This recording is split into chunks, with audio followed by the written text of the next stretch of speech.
Live from Hollywood, California, VJ Vernon Husky, the Big Vanilla Funnies, Unsportsmanlike Conduct. Unsportsmanlike conduct.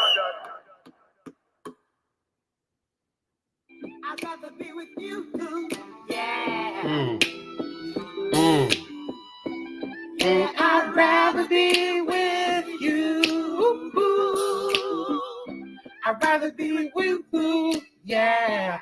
This is a shout out to my Uncle Nat, man. My Uncle Nat and my pop got me into Bootsy Collins as a kid, and I ain't gonna talk about this too long before I get all emotional and start crying here live on air right now, man. But this shot right here, this show today is dedicated to my Uncle Nat and my step pops, who was my pops Glenn, man. They used to love them some Bootsy Collins. My Uncle Nat went home to be with the Lord Thursday night.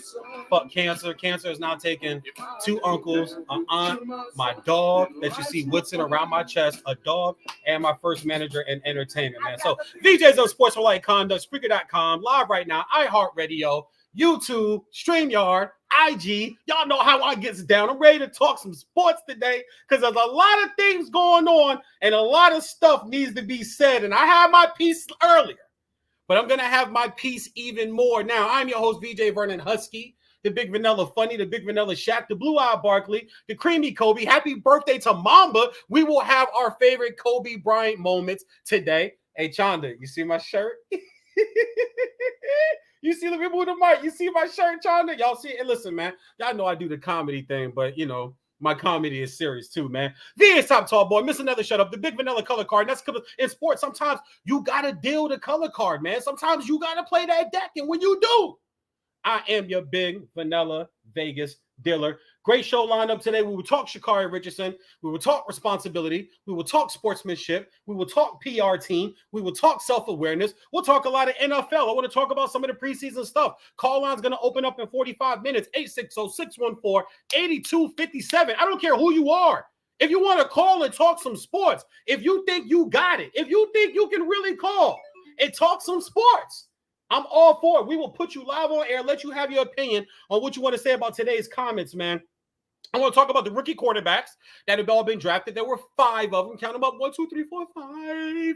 That was Eddie Murphy when he was doing Bill Cosby and Raw. I have 5 children. Okay, 1, 2, 3, 4, 5. 5 rookie quarterbacks have been drafted this year, and we want to get a look at everybody and talk about them, man. There's some things I agree with. I hear people saying. There's some things I am far way the hell left with that I hear some people saying, man. So great show lineup. And then also my homie Big Coop from Minnesota Sports Pain will be in the house today. He up in the Bay, so I know he probably chiefing on something nice, having a good time up in the Bay in San Mateo, California, home of Julian Edelman and also Tom Brady. But to start today's show, I want to talk about Carri Richardson. You guys know I always open the show with an opening rant.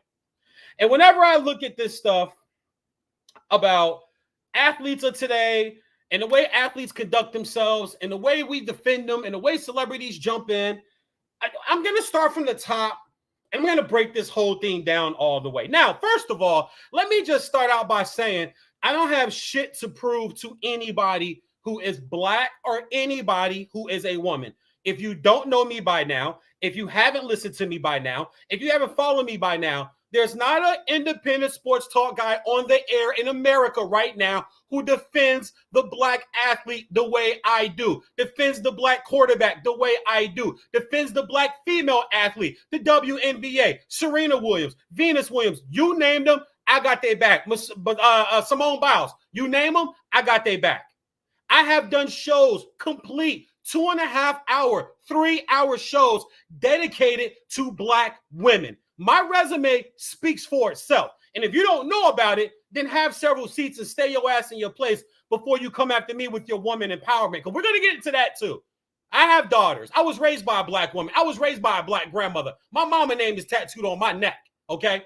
I am about the black woman all the way around. There's no ifs, ands, and buts about it. I've taken heat. My homegirl China Glass, who's watching right now, did a podcast show with me about a year ago where we talked for 2.5 hours with other people in an interracial relationship about interracial dating. They know where I stand. So for you women that were coming after me today, listen, I normally don't respond to the peanut gallery. And they normally say if you keep paying attention to the circus, you're going to find yourself among the clowns. And I'm not calling y'all clowns, but come on now. Do your research on me before you come at me crazy about your woman empowerment. With that being said, I'm pulling for Sha'Carri because I want her to get it right. I want her to get her shit together. I've been saying since day one, I hope, number one, she's clean. We'll get into the times. I got notes. I'm prepared to talk. I'm prepared to go through this, okay? I'm prepared. You see all that shit? I'm prepared to go through this, okay? If you look at her times, there could be some questions about her times. I have every time she ran all her top times in 2021. I have them all right here. We'll get into it. But if you also want to just look at it from just a sportsmanship standpoint, she's very bad at that. If you want to look at it from a self-awareness standpoint, and self-awareness means you're very aware of yourself, where you stand, what you should say, what you shouldn't say. And Big Mama done told all of us hundreds of times, it ain't what you say, baby, it's how you say it, son. Your grandfather been told you, it ain't what you say, young man, it's how you say it. It ain't how you say it to people, it's what you say. It ain't what you say to people, it's how you say it to people, right? It ain't how you act towards people, it's how you treat people. There's a difference between the way you act towards people and the way you treat people. There's a big-ass difference. Somebody should have grabbed her a long time ago and said, hey, baby, okay, we know there's some haters. We know there's a couple of haters. We know there's a couple of haters. Shout out to my man Enzo Amore from WWE. What do we got over here? A couple of haters. My man Luis Estrada's in the building listening. He knows that reference right there. Hey, yo, Luis, CM Punk, AEW, baby. Yes. Yes, we'll talk about that on another show on your wrestling show, man. Shout out to my man Luis Estrada from Spectrum Sports doing big thing. Just won like his 37th fucking Emmy. I'm so I'm trying not to be jealous of him. I'm really not. I'm trying not to be jealous of my guy. But I'm really like, yo, fuck your Emmys. No, I'm just playing. He knows I love him. But when you talk about Sha'Carri and the way she speaks and how she speaks and the way she says things, her PR team is horrible. They need to be fired. Sha'Carri's PR team needs to be fired. That's one point. Second point, sweetheart, if you are going to talk the way you talk, and if you're going to boast the way you boast, and if you're going to talk shit the way you talk shit, then this is the smoke you get. This is the game. This is sports. All that feelings and shit I see people posting, all that, why y'all jumping on her, tearing her, man, you know what? You soft-ass sports fans, get out of my comments and get out of my inbox with that soft shit. I'm old school. Ain't no softness in sports. Tom Hanks, Jimmy Dugan, League of Their Own. There's no crying in baseball. Ain't no soft shit in sports, especially when you run your mouth and you talk shit, which I'm fine with. I don't mind if you talk shit. Muhammad Ali said, I'm the greatest. I'm pretty. Can't nobody beat me. And I can't possibly be beat. But he proved it. He knocked everybody out. He was whooping everybody's ass. And when he got beat, he came back and whooped their ass. When Joe Frazier beat him, he came back and whooped Joe Frazier's ass. You can talk like that. When Mike Tyson was telling everybody, I'm the best in the world, there's nobody that can beat me. My style is impetuous. My defense is impenetrable. I'm going to impregnate everybody in the world. I want to eat your nuts. I want your children. I want to eat your puppy. I'm going to make a stew out of them. I'm going to take your dog and I'm going to make a stew. I'm going to be like Manny Pacquiao's dad when they came home from school and he was cooking the dog because they were so poor. They had to eat something. That's how I am. But Mike went out and proved that shit. Time and time and time and time and time again. Then you have the greats that never had to say it. Jordan never had to tell you, I bust ass in the finals. I whoops ass in the finals. I hands ass, most likely your own ass, right back to you. I hand you your own ass in the finals. Peyton, Stockton, Malone, Drexler, Barkley. Do I have to keep naming them? I hand you your ass in the fight. He didn't have to say it. We saw it on TV. Kobe and Shaq, dominant. Shaq talked a little bit, best 1-2 combination ever. Nobody can beat him. When Kobe doing his thing, and I got a bum on my back, that's barbecue chicken. Give me the ball. Then we get the others. Gotta always have the others going. Get the others involved. D-Fish, Ori, Big, Shot Bob was hitting shots everywhere. Rick Fox, Brian, Shaw, big time veteran. When everything was working, we was winning, dominating all the time, ever. But he was right. For 3 straight years, they dominated the NBA and they never had to say a word. Tiger Woods never had to tell you for 10 years he was the greatest golfer we have ever seen. I understand there's some guys down in the South that grew up on that golf. They're going to say, Jack, hey, the bear, Jack Nicholson, the bear. Listen, man, I'll tell you something. The bear, he was a tough son bitch. He was a tough son gun. He'd take that 7-iron and make it look like a 1. He'd take the 5-iron, make it look like a 2. That's how good he was. I mean, Tiger, and that black guy, he's okay, but he ain't no bear. But Tiger never had to say it. Nicholas never had to say it.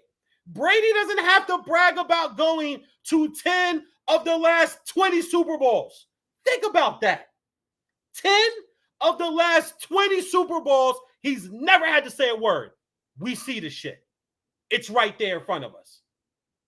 Sha'Carri, on the other hand, has to keep telling everybody, I'm that girl.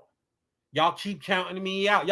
Who's counting you out, mama? This is a perfect example of today's young athlete who is so insensitive, so sensitive and so soft. Nobody's counting you out, sweetheart. You have a legion of fans if you haven't been paying attention. You have a legion of fans.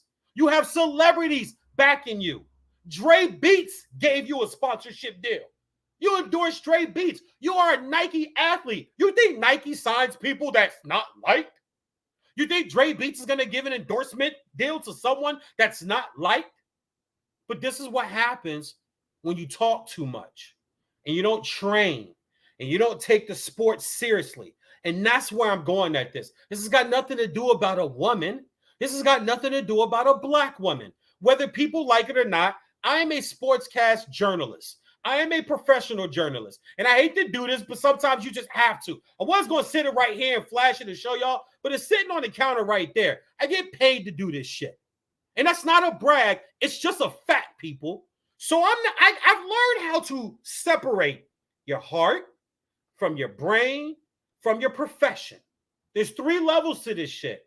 Your heart, your brain, and your profession. And I'm just watching track. And I watch a lot of track. I don't wait until the Olympics. I love watching the Monaco relays. I love watching the Paris meet. I love watching the Barcelona, the Madrid, Spain meet, and the Rome meet. Those are like 3 huge meets. You got Eugene, you got Miramar, you have Rome, you have Paris, you got Monaco. There's some tournaments over in season Europe, guys, where the best in the world go. It's just not televised like a lot of other things are. Nowadays, you can see it because track is starting to get a little tread as being a real popular sport and not just an every 4-year Olympic sport. But there's other races coming up. She will be able to prove herself if she really is that girl. But you cannot continue to run your mouth the way that she does and expect no heat and no smoke when you come in last place. No one told you to do a TikTok in the beauty salon with your natural hair out. And then, they do the cross screen wipe or flip hair and I'm back, bitches. And I get it. It's cute. But the caption, if she'd have just did that and said, I'll see y'all August 21st, I'd have been like, okay. But I'm not playing nice. And then you get smoked like that. And then we are not allowed to critique you. We in the journalist world, in the sports broadcasting world, are getting dumped on all day long by all of her apologists. Are you fucking kidding me? I took today personal because I support black women in all sports. Where's all this black women empowerment for the 3 ladies from Jamaica who took first, second, and third in the 100 in Tokyo? They took first, second, and third in the 200 in Tokyo. And then took the gold medal in the 4x1. And then those same 2 women, 2 of the 3, or 2 of the 4 if you count the 4x1, went to the tournament the past weekend, to meet this past weekend, it took first and second. Those are black women too. Those are black queens too. I love Jamaica. One pan know a lot of you like to go to Jamaica. The food down there is delicious. It's citrusy. Use a lot of spices there. You hear your one pan one know. Okay? Rag one.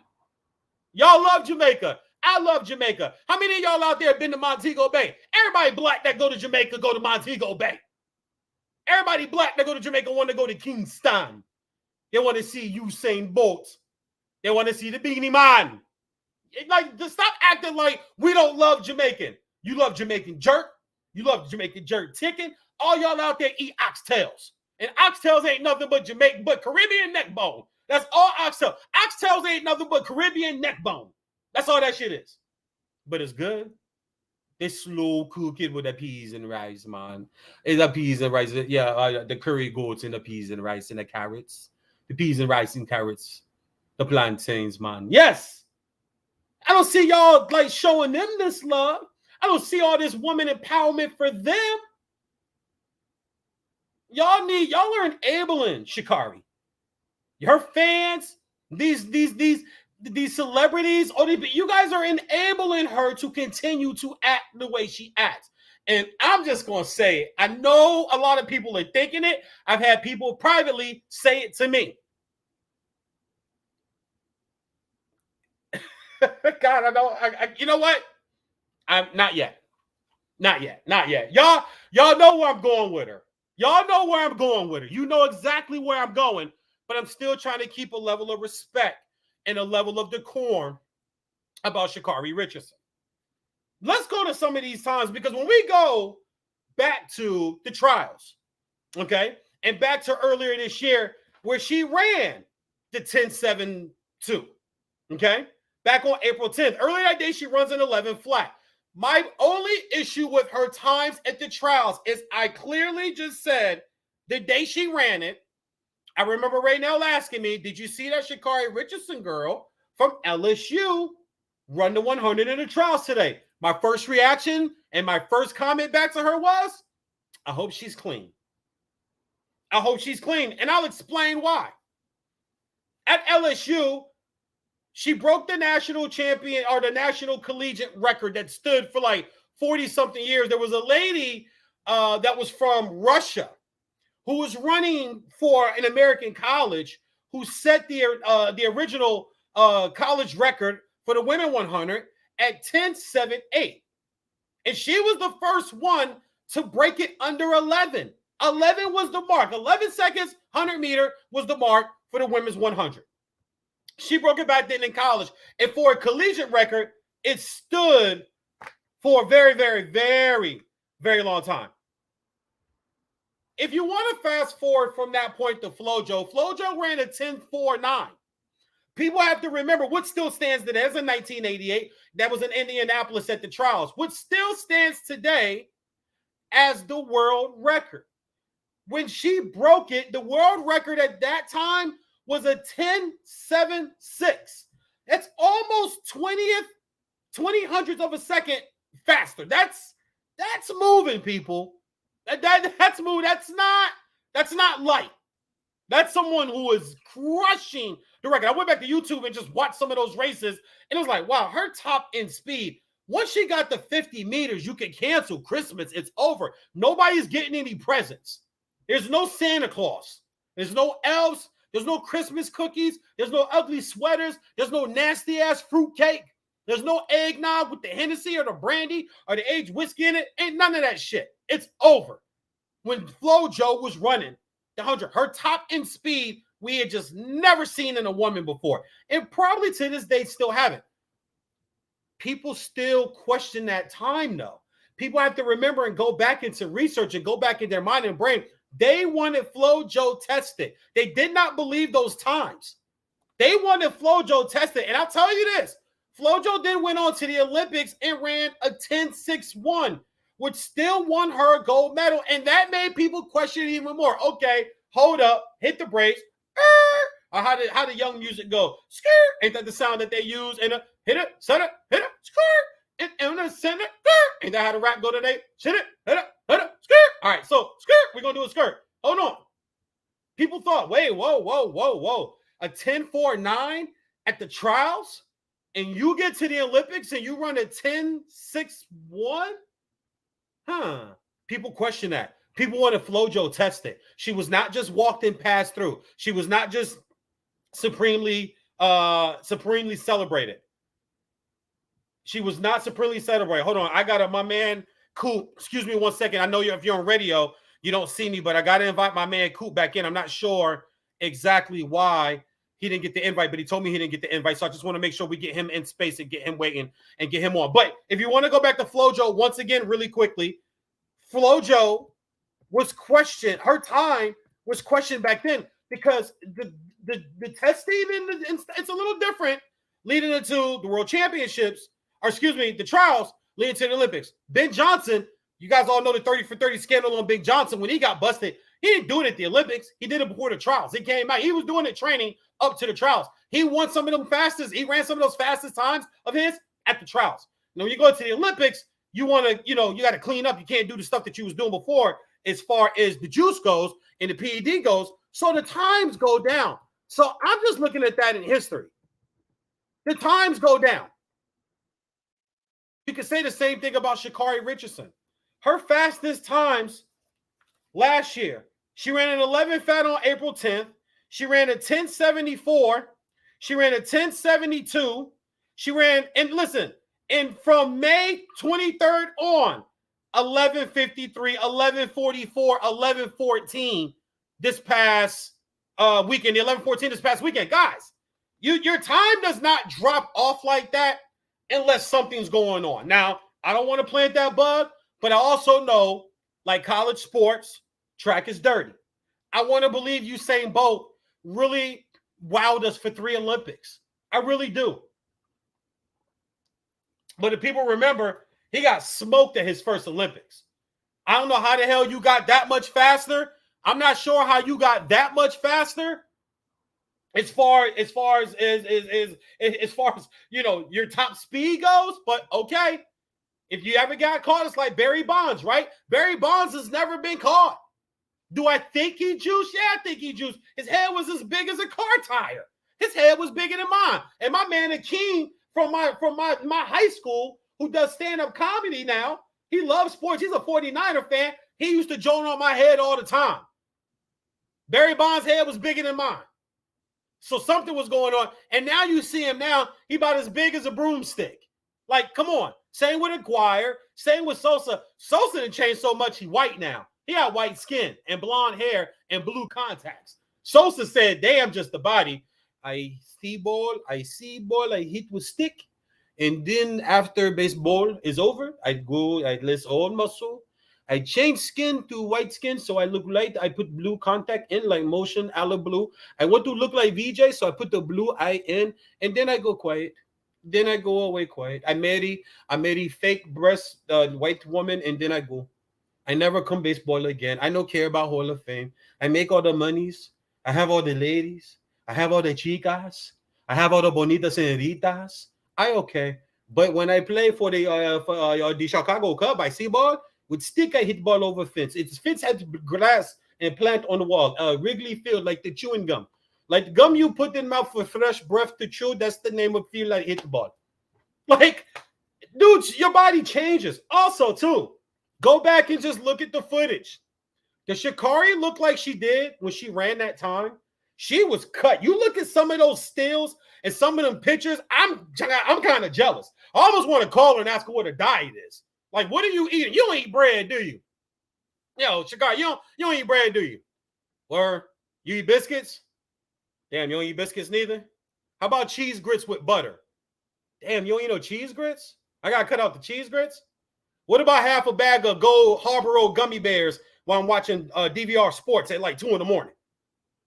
I don't sleep that off? That sticks with you. Okay, damn. All right. I'm all fucked up. I got the game wrong. I'm just saying. You look at some of these times, the 1072 was April 10th. The 1072 was April 10th. After April 10th, 1074, 1077, 1153, 1144, 1114, And she quit on Saturday. She quit on Saturday. That was another problem that I had. You can't defend nobody that quits. You can't take up for nobody that quits in sports, but you want me and the rest of the professional journalism world to go easy on her ass? Fuck out of here. Not happening. And once again, it's got nothing to do about black. It's got nothing to do about women. Everybody, like I said, everybody that knows me, they know where I stand. They know where I stand with my black athletes and how I stand about my peoples. Don't get all this buttery, vanilla-y fine shit you see sitting here. I'm black. I know it may not look like, trust me, I'm black. I fucks with my people. But on this one right here, she's dead ass wrong. And interview after interview after interview after interview, she keeps proving it. Listen to some of these other times, guys. Also, too, even in indoor track in the 60 meters, she's a 7.27 girl. That's 7th all time. That's outstanding. I'm not saying she's not good. I'm not saying she can't run. But she is not on the class of Elaine Thompson-Herrera, and Shelly Ann Fraser-Price. She's not on their level. Number 1 time all time, 10:49, Flojo, 89. Number 2, Elaine Thompson-Herrera, just this past week at a 10:54. Also in Tokyo, just 2 weeks ago, guys, she ran a 10:61. And Carri is still 10/100th of a second behind her. In track, that's a body length. It's not close. 3rd all-time Flojo at a 10.61, also with a 10.62. Shelly Ann Price also runs a 10.63. Carmelita Jeter, if you guys remember her, she ran a 10.64. Flojo again in 88 with a 10.7. I mean, Flojo 88. 88 is, I mean, you think about 88. Jordan's year, 88. Jordan, that's the year of the MVP and the Defensive Player of the Year. 38, 9, and 7 or something crazy like that. That's Jordan 88. Flojo in 88. 88's used in rap songs. You know what I'm saying? Back in the straight, back in 88, or back on this date, back in 88. Y'all know the rappers use it. I can't rap. I probably just fucked up somebody's lyric, but that's fine. Marion Jones in 99. She ran a 10.7. In 98, she ran a 10.71 twice. In 98, she also ran a 10.72 3 times, and she cheated. She got caught doping. She had the dope to put up those times. Also, if you remember Gail Divas, she was my boo-boo. And Miss Gwen Torrance, that was my little black athlete, female boo-boo too. 10.81, 10.82. That's kind of where Sha'Carri Richardson is. I'm sorry, sweetheart. You do not have the 6th best time ever. No one can ever take that from me. No, you don't. It's dropped down to 12 now, and it's going to keep dropping down. She's bad at sportsmanship. She's bad at self-awareness. And I'm going to just say it. She has the look and mark of an athlete who is, and rightfully so, she's trying to get a bag to get her family out the hood. She's trying to get a bag to take care of, and I get it. That part I get. That part I won't knock at all. My man Hawk says Sosa is a summer bunny. My man Hakeem on my IG says Sosa is a summer bunny white girl now. This kid is funny. This guy is funny. Not kid, he's a grown-ass man. He's got 2 lovely sons, little young kings that he's raising as a like a single dad, man. I respect that shit out of him. But he's also a young budding stand-up comedian. His first time on stage was at my comedy special that I taped in 2019. Back in Babylon, back in Woodbridge, Virginia. Great turnout, too. Somebody pulled me aside that night, was like, dog, this place don't look like this unless it's a popular go-go band on Saturday night. I was like, I know. I know. How Spice Items do that shit. Whatever, I don't know. That's his thing. I don't try to do it. But I think it's funny, though, for him when he do that shit. Anyway, when you look at a lot of these times, I just question, Is her trial time, was it real? Her body, the way she looked, she did not look like this past month, looked like that this past Saturday. And she said she took a month off. I was just doing a lot of things, going through what I'm going through, modeling, but then wanted to make excuses afterwards and say, oh, well, there's no excuse, no excuses, no excuse. You made an excuse already. You said you're going through a lot. That's an excuse. You said you wasn't training as hard the last month because you was modeling. That's an excuse. But she's putting that out there because she has the look of an athlete that's going for a bag right now. She'll be on a reality show in 2 years. Y'all know how often I'm right about shit like this. I've been doing VJs on Sportsmanlike Conduct for 7 years now. We can go back over the years. All my shows are kept on record. I don't delete shit. We can go back and just think about the off-the-wall stuff I've called that is cashed in. And I came on this show, and I went on other shows. I was also on the Fly Route podcast with my homeboy that does that show from Twitter. I was on Fox Sports Radio with Brian No, with the No Show, right after she got caught with the weed and all that stuff. And I said it then. I said, look, number one, I hope the time is right. I hope she's clean. Number two, she has poor self-awareness. And where the hell is her team? That Good Morning America interview where she can't stop bouncing around. Everybody was like, oh, man, look at her energy. She can't wait to get back out there. Look, I said, no, she looks uncomfortable. I take psychology in school, okay? I said my minor's going to be in that shit. I had a bachelor's in journalism, a minor in psychology. I'm watching. I'm like, she looks super uncomfortable. She does not look like she's okay right now. Where the fuck is her team? On the flip side of that, I had a conversation with a friend of mine today, and I asked him, is this a setup? Are they just letting her talk herself out of her endorsements? Because you can't take them from her right now. Not in today's climate. Not in today's climate with social justice and social equality. You cannot take them from her. That would be because I'll even stand in line for that. Be like, oh man, y'all just did that shit because she black.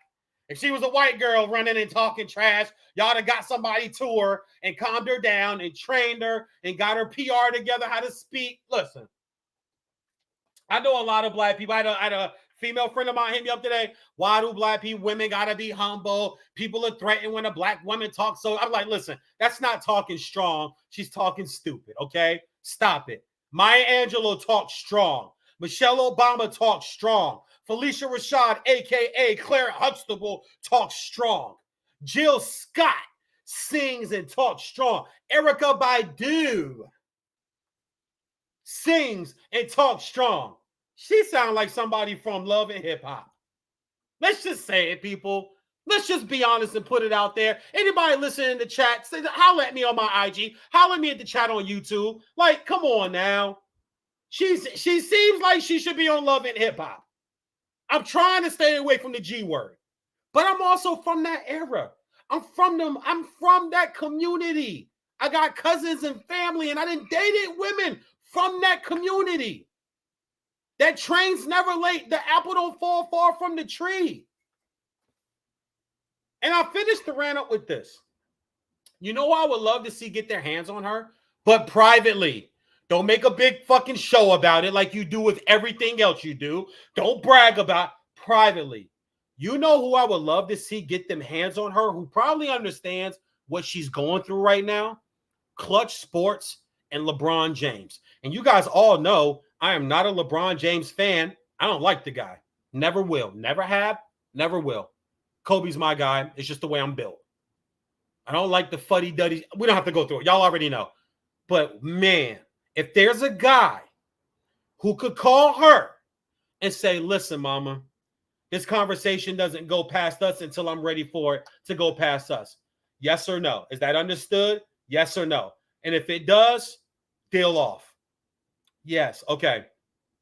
This is Rich Paul and LeBron James from Clutch Sports. We're going to pull you away from Nike. We're going to buy you out of your Nike deal. Or we're just going to, I know Phil. I'm going to call Phil. We'll smoke. We'll have some yak, and I'll get you over to our side. Let me show you how you do this, because right now, like LeBron is probably the most scrutinized athlete of my time. I don't think there's anybody more scrutinized than LeBron. Who would know better to put her on the right road than LeBron James? For as much as I don't like the guy, I always admit he's super smart. He's business savvy as shit. He's built an empire, not just for himself, for Rich, for his homeboys from Akron. He knows how to do this. Who better to get their hands on this lost sister of mine? And she's still my sister. But as a sports journalist, as a professional one, people, I got to call her like I see it. I would love to see Clutch Sports pick up the phone and keep it quiet. Don't put it on social media. Don't pat yourself on the back. Don't pick it up, but save this young lady, because Beats ain't doing it. Nike ain't doing it. Whatever modeling you ain't doing. She was at the ESPYs. The ESPYs was here in LA. When I saw her, I'm like, why? What are you doing? Why are you here? For what? You just got suspended. This is probably the last place you should be. That told me all I needed to know about her right then and there. It's about the celebrity. It's about the money. It's about the bag. I understand if you want to take care of your family. That's fine. But there's a way to do that. There's a way to do it. I got my baton. Okay, it's really not my baton. It's my twirly time. It's my son's. His twirl. He likes this. But it looked like a oof. Oh shit. Y'all see my turn? Y'all see my turn? Y'all see my turn? Boy, fuck with me. Get me on the turn. All right. Moving on, man. That's enough of that. Listen, LeBron James, I ain't a fan of you, man. I don't like you at all, but I think you would be great for Sha'Carri Richardson, and Sha'Carri needs to take that phone call. All right, moving on. I want to get into some other stuff, man. We got some football to talk. We got some NFL to talk. I want to talk about this idea that Ryan Fitzpatrick saved Tua Tagovailoa last year with the Miami Dolphins. It's just the biggest piece of horse shit that you ever want to hear. And once again, it plays into my theory of the way the black and brown quarterback is talked about and treated, man. But I'm going to bring in my special guest right now. I don't want to keep him waiting, man. Me and this cat are in a chat group over on Twitter with some really, really good sports talk guys. Y'all know me. I have complete open invite to my show. Call number is also up 2 on the line. You guys can see it there on the bottom line.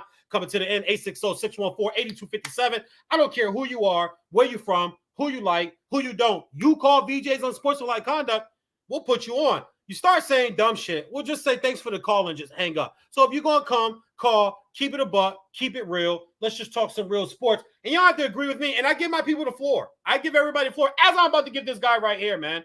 My man told me I could just let him know that he is Minnesota sports pain doctor.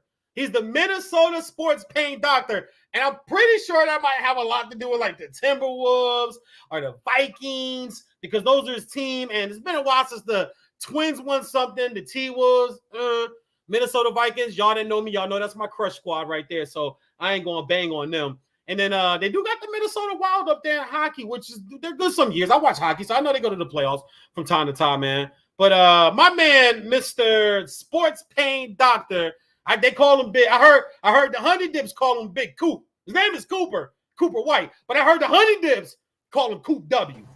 Y'all welcome my man. Hey, what's going on? You tell me, Pippin, if I had your hand. You really will let anyone on this, huh? Say it again. You really will let anyone on this, huh? Yeah.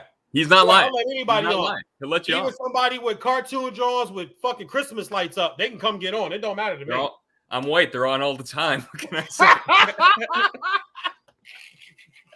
You know what's funny? I got Christmas lights up right here to my that's on like a lamp that's spiraled on a lamp. And I remember my wife was like, "Are you gonna take the Christmas lights down?" I was like, "No." They add feng shui to the room. Yeah, it's a vibe. It's a vibe. It's a vibe. Well, see, white people say vibe. Black people trying to be bushy. We say feng shui. That's funny because white people trying to be black when they say vibes. It's like, yeah, you know, bros, it's my vibe. Black people like, yeah, nigga, you know, this is it's my feng shui. And you're like, feng shui.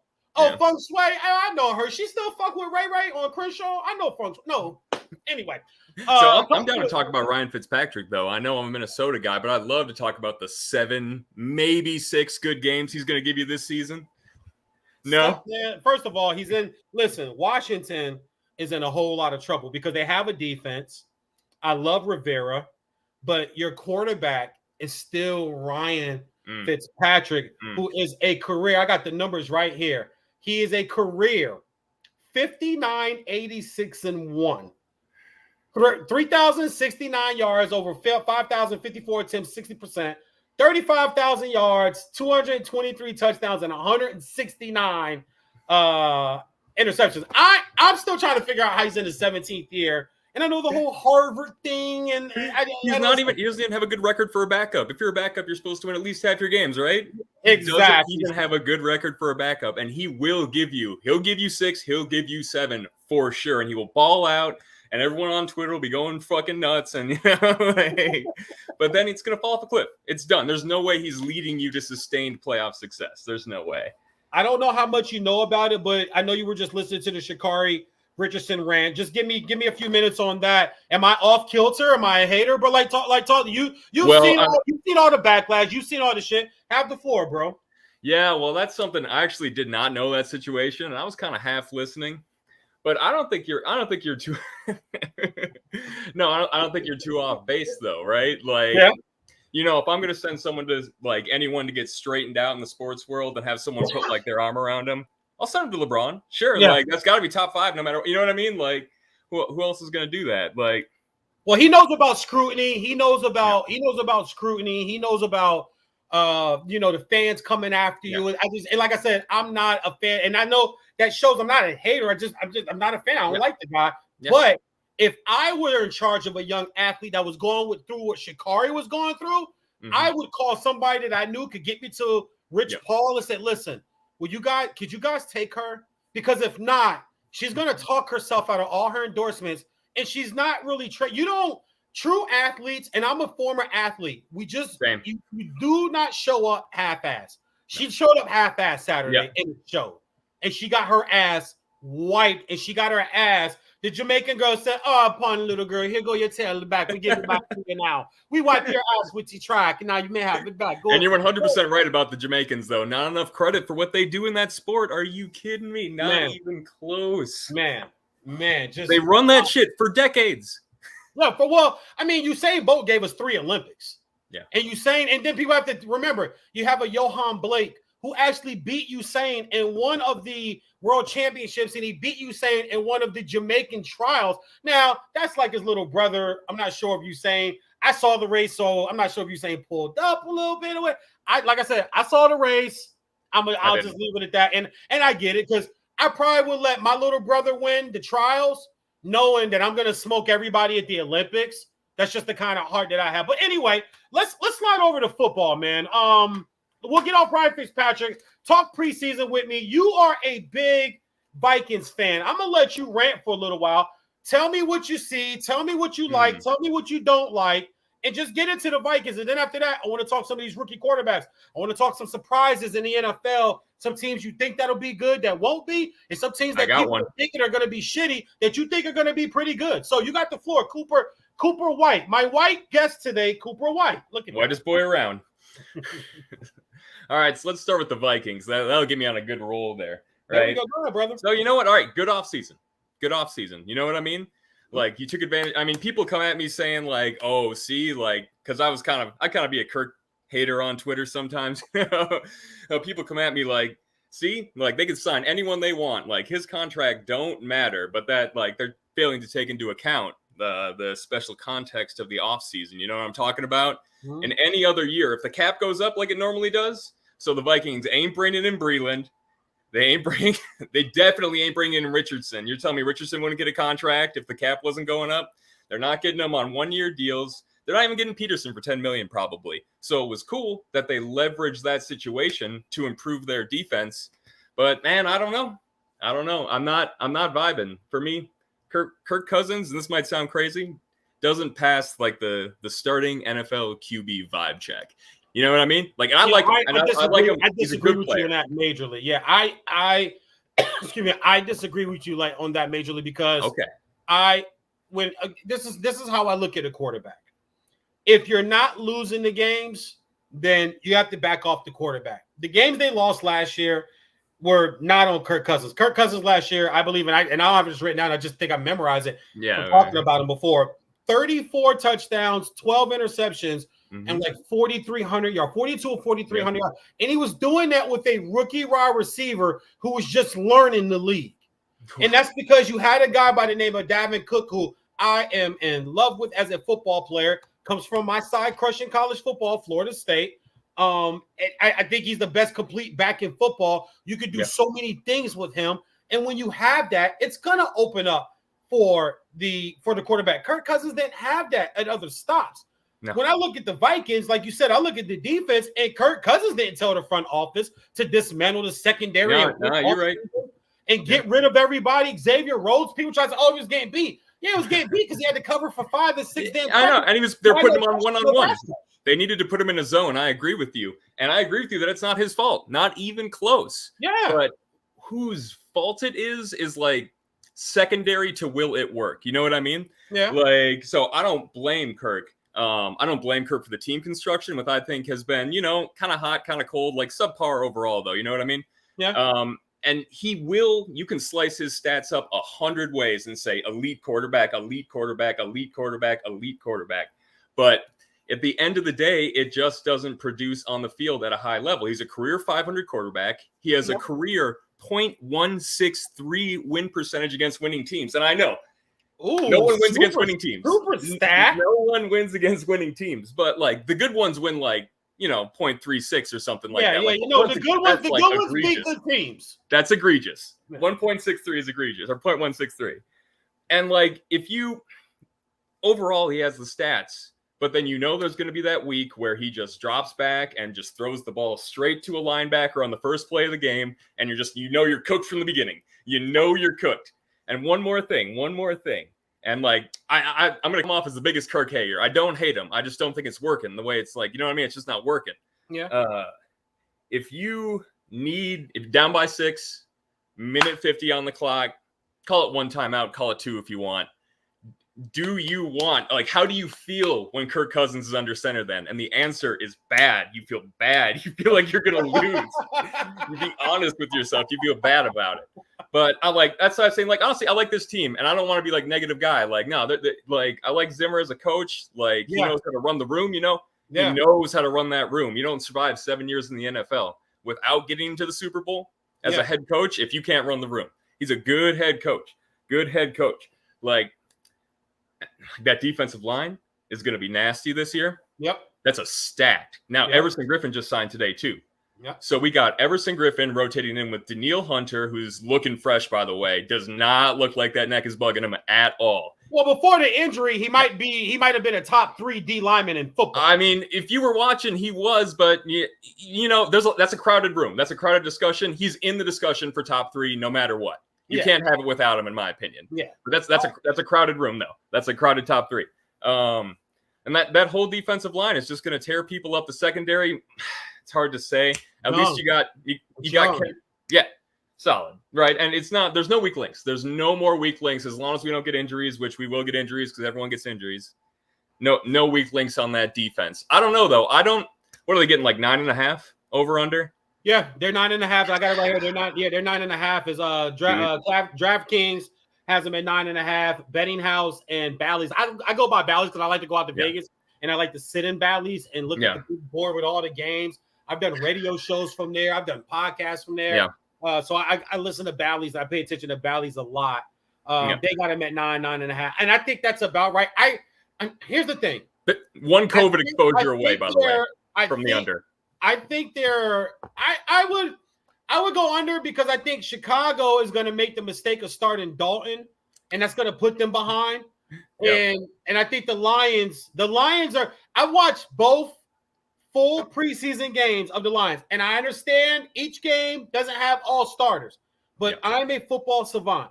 You cannot tell me that you cannot pick things apart from preseason. I'm not buying that shit because if that was the case, coaches would never play. They would never play their starters. You have to play people to see what you got. And when I've watched both full games, and I tweeted both times. Well, the Lions are in midseason form in August. Yeah, they can't run. They can't pass. They can't tackle. They can't cover. They can't. It's like, here's the line. I don't care. Dan Campbell, former Dolphin interim coach. I get it. Rah-rah guy, big still huff guy, looks good enough. But, bro, that don't do shit. You got to produce. And you're talking to grown men, too. Grown men don't play that shit. No. Like, you come at like a grown-ass NFL linebacker with some rah-rah shit, and you better be able to back that up. Yeah, or you're going to be a clown in that locker room so soon. And not that he hasn't yet, but it hasn't looked good. I mean, my boys ain't look good either, so I don't know about that. Well, we know we're confident. Here was the thing about that game. If you want to go to the Denver because I watched the Denver preseason games, I have literally you and I are kind of just meaning one thing that you will learn about me is I am the DVR guru. Okay. There's nobody that that DVRs more sports and watches more sports than I do. Sometimes I make it a mission. Like, for instance, they just had Euro Cup soccer. I watch soccer. I made it a point. I DVR'd and I watched every single match all the way to the end. So if I were going to talk about it, I could talk about that group play game. Or I could talk about that quarterfinal. I'm the same way with the NFL. With football, I'm psychotic with it because I'm high school, college, and pro because I call high school games out here for Fox Sports West. So I call high school. So I'm into high school, and then that leads to college, and then, of course, that leads to pro. So I have literally – I think maybe there's 2 preseason games I've missed. I haven't got to the Rams and Raiders game yet, which I'll probably watch later tonight while I'm doing some schoolwork. And there's another game I think I missed out on. So I've watched plenty of it. Dude, that's hardcore. I watch the ones I have to. Oh, no. I'm a guy who does 25 fantasy leagues. Okay. Let me let you know who you're dealing with right now. Okay. Let me let you know. You see the name on the screen? That's real. That's not fluff. That's real shit. I'm the big vanilla sports king, baby. Like this is I didn't get this far in this industry, and I'm just getting my journalism degree. Okay. There are people with their degree already that I've kind of, leaped, but it's the passion, it's the love, it's the thought process in the mind for game. But I watched the Denver Minnesota game. That felt like just like Denver came out playing that game like it was a regular season game for Teddy B. Yeah, it felt like and that was a message from Zimmer. I don't know exactly what the message was, but he was trying to say something. Either stop drafting fucking scrubs in the 3rd and 4th round because these guys are trash, and if I'm gonna take the fall for it, y'all better know that this guy's drafting like crap in the 3rd and 4th round. Yep. Or maybe it was, hey, y'all look like crap. Let's run the 3rd string. Let's have it be the Rose Jr. game. Fuck you. I'm the coach. I run this shit. That's the way he ate your team up in the post game. Oh, you love to see it. He is uncorked. He is uncorked. He is not. Oh, man. Man, he came off. And real quick, I always give shout outs to people that are listening. I'm on actually 4 platforms right now, but over here, I'm on my IG. My man, Luis Estrada from Spectrum Sports, multi-time Emmy winner. I'm going to keep addressing him as that because the guy's got like 35 Emmys, and I'm trying, as I said earlier in the show, I'm trying not to be jealous of him, but I'm getting to the point where I'm like, all right, dude, like, fuck your Emmys, okay? Stop texting him. Nah, that's my guy. I love him. He says that Dalvin Cook, as long he said, love Dalvin Cook as long as he's healthy. He says, enjoy golf, Detroit. And then he says, thank you, Detroit. He's a lifelong Rams fan, former season ticket holder. His father was. So he used to go watch Youngblood and those guys when they were here in LA the first time. His dad was a season ticket holder. So he's loving Matthew Stafford out there. I'll get into that. You want to talk about that? Yeah, well, no, we're gonna trust me. We're gonna go. Okay. We're gonna go around. We're gonna leave your Vikings alone because all you really did was shit on Kirk Cousins the whole time. So we're gonna he's gonna leave your Vikings alone. He's gonna get him 9 wins for sure. Let's go to the Rams. Let's go to the Rams. Luis, if you're still watching, if you're free, I know you might be expecting. If you're free, call in and I'll take your call, and the 3 of us will talk the Rams real quick. I actually really like this team. I love their defense.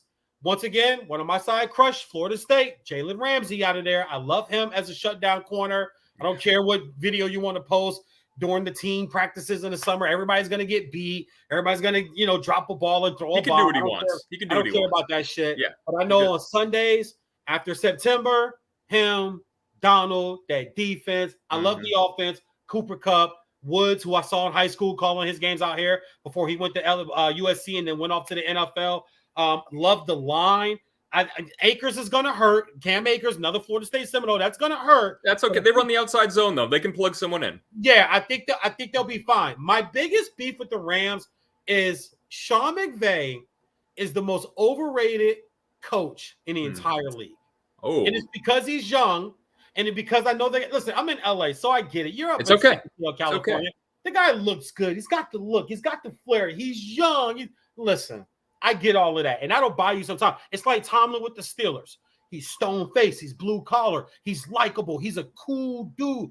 So he'll get by. Even when you're there 10-6 and 11-5. Oh, good year. Not for Pittsburgh. You're supposed to be better than that. And you haven't won with your own players. You won with cowards, guys. You ain't won with your own guys. Your guys you got to draft and your GM drafts, y'all ain't done shit with. And a lot of those guys leave. Dupree just left and went to Tennessee. So you just lost a big-time pass rusher. But he reminds me kind of that. And here's my man Luis calling in right now. I'm going to throw him on the speaker right here really fast. Yeah, but absolutely. There's guys like that. I know he's innovative. I know he's young. And I know he's got all this offensive guru-ness. But let's get real. We've only seen that shit for 1 year. What exactly? And that's the one time they went to the Super Bowl. And when he got to the Super Bowl, I understand we want to put it on Belichick. And like I said with the rap music earlier, how today's kids rap.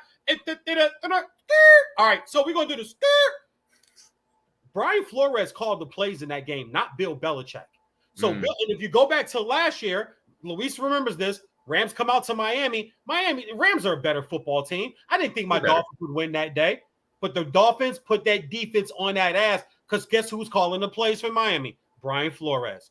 He goes, and he said after the game, I just went back to the playbook from the Super Bowl.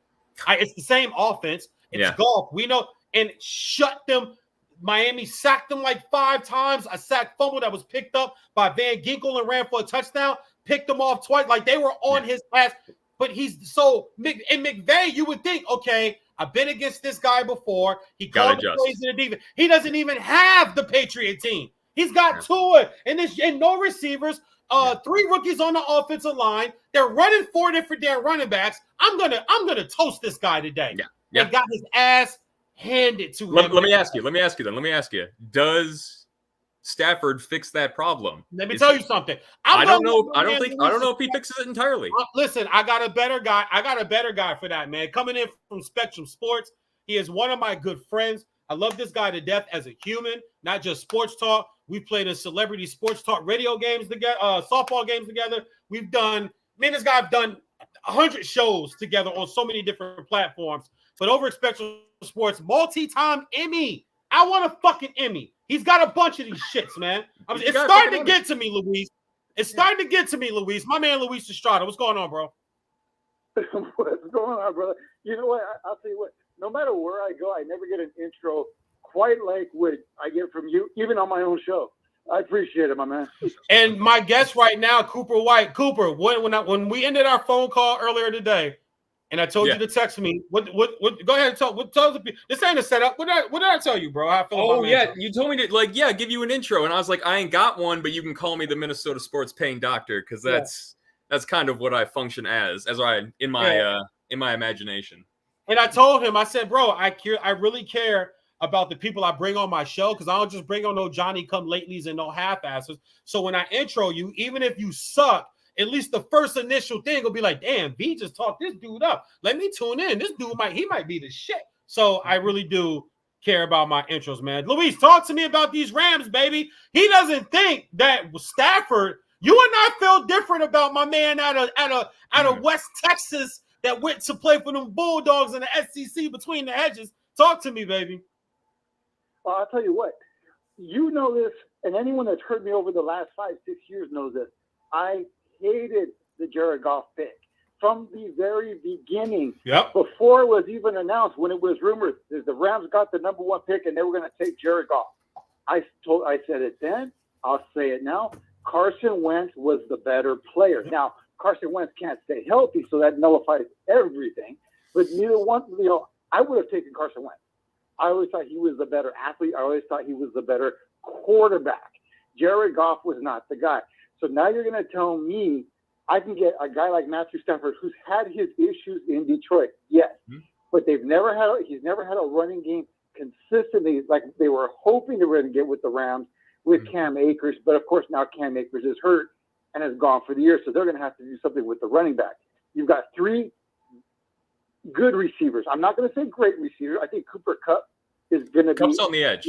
Kupp's on the edge. DJ, to me, he is the new Wes Welker in the NFL. You don't think? Hold on. You don't think Woods? I think Woods is a great receiver. You don't have Woods as great. I think Woods is really, really good. Okay. I don't know if I put him in the great category yet. Oh, I love him. See what he does by himself because he's always been spotted as a number 2 with number 1 potential. Okay. Now we're going to see does he going to be able to reach that potential with a quarterback like Matthew Stafford? With Jared Goff, he wasn't going to do it. They tried to force treat Brandon Cooks, who was kind of like, he could do a little bit of everything, but he didn't do any one thing well. Yeah, he was a good route runner, but he could never really separate and get open. Yeah, if he was this, if he was that was always the thing with him. They had Sammy Watkins for a year. And Sammy Watkins is another guy, great. He's got the potential to be a really good deep threat. The problem is he's only going to give you 1 or 2 good games a year. Very similar. Usually the first one. Cooper was talking about with Ryan Fitzpatrick earlier, he's going to give you a couple of really nice games, but he's going to really move the needle and help you get to that the playoff spot. No, I think Woods has the chance now with a guy like Stafford to really elevate to that number one spot. We'll see if he does it. They bring in Desean Jackson. Desean Jackson, yes, he's got that deep fly potential. But again, is he going to do more than just give you one or two really, really good, solid games during the year? We'll have to wait and see. But that's been his mantra throughout his career. He'll give you one or two games a year where he's got, 10 catches, 150 yards, and 2 touchdowns. He'll win you one. Where is he the other games? That's what we're going to have to find out. The biggest question for me with the Rams is on defense. And people will say, why? They have a great defense. Here's the problem. You got another new defensive coordinator, their third one in the last 3 years. Wade Phillips was let go 2 years ago. They had the guy last year who's now the Chargers head coach, and now you've got a new one. So that's going to be a problem. Also, another problem for the Rams defensively is going to be the loss of Michael Brockers. Now, people will say, who? Michael Brockers, if you watch this team on the opposite side of Aaron Donald, they created havoc for defenses up front. You don't have him anymore. He's in Detroit. Remember last year, you and I talked about him because on that line. Hold on, real quick. Last year, you and I talked about him. Remember when he got moved to Baltimore, and we text each other like, "Yo, did you just see Baltimore just got Brockers?" And then something happened with the physical, and he ended up back in LA. So he was going to be out of there. They were trying to get him out of there. He was trying to leave last year. They ain't got the money to pay him. Absolutely. Yeah. I don't know if I agree with the and I throw this to you in the second coup. I don't know if I agree with your standpoint of the D. I love this defense because Aaron Donald erases so many of your deficiencies. Coordinator, linebacker, it does not matter. If 9-9 is ready to go, I'm putting my money on that defense because I'm football 101. Run the football, stop the run. Offensive line play, defensive line. You can have all that other shit you want. You can have the quarterback. You can have the pretty corners and the nice big 6'5" Brandon Marshall looking receiver or in the slot guy and the gorgeous tight end like a Kelsey or a Kittle or a Gesicki or like any other Grunt, even Grunt. You have all of that. If you do not have an O-line or a D-line, you have zero shot in the NFL. You're a 7 or 6 win team. That defensive line that they have with Aaron Donald, Jesus. That guy, and it showed in the playoffs. If he's not hurt, who really knows what happens in the playoffs? You and I both did the show before the Seattle game. You and I both picked the Rams, and we picked the Rams to cover, won money on there. And then remember I said that they would have a pick 6 in the first half, and I said the defense will score in the first half. That's how that defense was rolling. That's the defense I see right now. Cool. Jump in there and talk about the Rams defense. Well, I agree with you a little bit. They're dominant where it counts, right? Like they got the pass rush and they got the secondary. Like they can make it work with that. And they got the one shutdown corner that gets you a lot. If you can take away the number one weapon and pressure the quarterback up the middle, the closest route from point A to point B when going to the quarterback, like that'll win you. Like you can play in the playoffs. You can play in the playoffs. You're ready to play in January. But coming back to Matthew Stafford, like I watched him play a lot of games. I have watched my Vikings play that man a lot. And he has that magic, right? He's got that magic. You need 3 points at the end of a half, end of a game. He's going to get it to you more times than not, for sure. Especially with this wide receiver group, especially with the run game support, which, like you said, he hasn't had for a long, long time. But he also really, really likes to throw the ball to the other team, and he loves to take sacks. Like I've seen that man throw the ball to Michael Kendricks directly to him more times than I can count, making that man look even better than he is. Like he loves that. And that's going to lose you games. That's going to lose you games. If you're winning with defense and running the ball, turning it over is going to lose you games. I'm laughing at he loves to take sacks. That shit's funny. I'm laughing at that. We sacked him 9 times in the game. I say shit like that, and people go, and like the fan, like if they're a fan of the team, they're like, oh, I'm sure VJ, he loves it. My line is, watch, he gonna fuck up the game. He wants to fuck it up. VJ, I'm sure he doesn't want to. Yeah, he does, because he don't want the pressure of winning. He wants to fuck up the game. He gonna fuck the game up. Why? Watch what I tell you right now. So that line of, and he loves to take sacks. That's funny. Let me ask you this, Coop, and I'll throw it back to you to answer and respond to him, Luis. How much of that, in all honesty, do you contribute that to playing for the Lions? It's like playing with the Browns used to be, or playing for the Bengals used to be. Yeah. I think that you have to attribute some of it, right? You have to attribute some of it, especially in the win-loss department. But man, I think if you really are like a good quarterback and you are going to elevate your team like a great quarterback does, like very few quarterbacks do, and that's why I think he's not in the top tier, because he never elevated that team. He was subject to the faults of that team. And I know they're not going to go to the playoffs every year. I like some of their head coaches, honestly. I think they moved on a little too quick from Caldwin, but he's had weapons. Of course. He's had good coaches, but it comes down to the quarterback so often. And if he's always going to be this guy who never brings his team to rarely brings his team over 500, rarely, he never led that team to a good season. You know what I mean? They scraped into the playoffs one time and lost a game, right? Yeah. Yeah. You know what I mean? The Buccaneers won the division. I'm with you. Never won the division. But like I said, and Luis, I'll throw it to you to rebuttal back to my man Coop White over here. I contribute some of it to Detroit. I contribute some of it to I'm old enough to remember when Barry Sanders was coming out of Oklahoma State after running for 2,000 yards. And in my opinion, I respect Brown and Walter and Dickerson. Those are my top 3 out of my top 4. But the purest running back, I'm talking about take this, this, and go make shit happen. The purest guy I ever saw was Barry Sanders. He walked away. Megatron, think about it. He retired. Who's the greatest villain in robotics cartoon history? It's fucking Megatron. And he was nicknamed Megatron. That's how great and vicious and just like a killer he was. He said bye-bye. Yeah, and Stafford got to throw to him. 2 Hall of Famers. 2 Hall of Famers walk away. I got a soft spot for Matt. I saw him play out of West Texas High School. I've always had an infatuation with Georgia players. Champ Bailey, Craig Lumpkin, Noshawn Moreno, AJ Green. I could go on. For some reason, I've just always liked to watch Georgia players. Herschel, all the way back to Herschel. So Stafford was one of those guys. So I've always pulled for him in Detroit, but it's like when he got drafted by Detroit, it was like when Peter Warrick got drafted by the Bengals, it was like, fuck. Damn. God, you got to be kidding me, man. Yeah. Peter Warrick, and you saw it. Sometimes these franchises, they pull guys down, and I think that was part of it. Luis, I'll throw it back to you. He's saying, bro, he's seen a lot of them being a Viking fan. He's quarterbacking your Rams, and you're a big Ram fan. Talk to me. Well, I'll tell you what, I'm not going to disagree with a lot of what he said, because he has thrown a lot of picks in the past. And you were laughing at the comment, he likes to take sacks. Hey, no one likes to take sacks more than Jim Everett, and I lived through that. So I don't, when you start talking about guys wanting to take sacks, that shit's funny. He loves to take sacks. Oh yeah, that shit's funny. I like that line. That was a great line. But the thing being is, what I see in the difference between Matthew Stafford and Jared Goff. Matthew Stafford, yes, he's going to throw some picks. Yes, he's going to make some mistakes. But if I had to choose between the two as a guy that I think is going to get me over the hump and not be afraid to throw that ball, I'm going to take Matthew Stafford every time.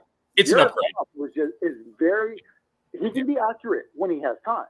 He can be very good when he has time. But the problem is, he's not a guy that's going to lead you to that next level. You can't sit there and say, hey, take the ball. I'm trusting you. Go get us a touchdown. Matthew Stafford, for all of his faults, I trust him more than I trust Jared Goff. And after going through Jared Goff and coming as close as we did to a Super Bowl a few years ago, we get to that Super Bowl. We couldn't move the ball, couldn't run the ball because Todd Gurley was hurt, and they didn't want to acknowledge that. They said, okay, let's see what Jared Goff could do. Brian Flores handcuffed him. They could not do a damn thing about him because Jared Goff was too afraid. And he's got a guy who's not afraid to throw the ball. And to me, that's half the battle. With this core of receivers, when you're talking Woods, Kupp, Johnson, they started using Tyler Higbee a little bit more towards the end last year, which I like, the tight end. So I love Higbee. Higbee's good, yeah. I do have concerns now that they don't have a running back. We'll see what they do there, because I do think coming over here, the two biggest advantages the Rams had that to give to Matthew Stafford that he didn't have in Detroit was that stellar defense and a consistent running game.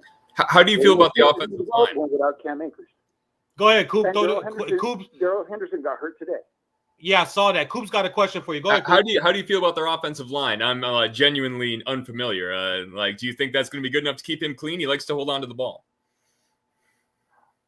They went through Jared Goff, so anything is possible. It's an upgrade.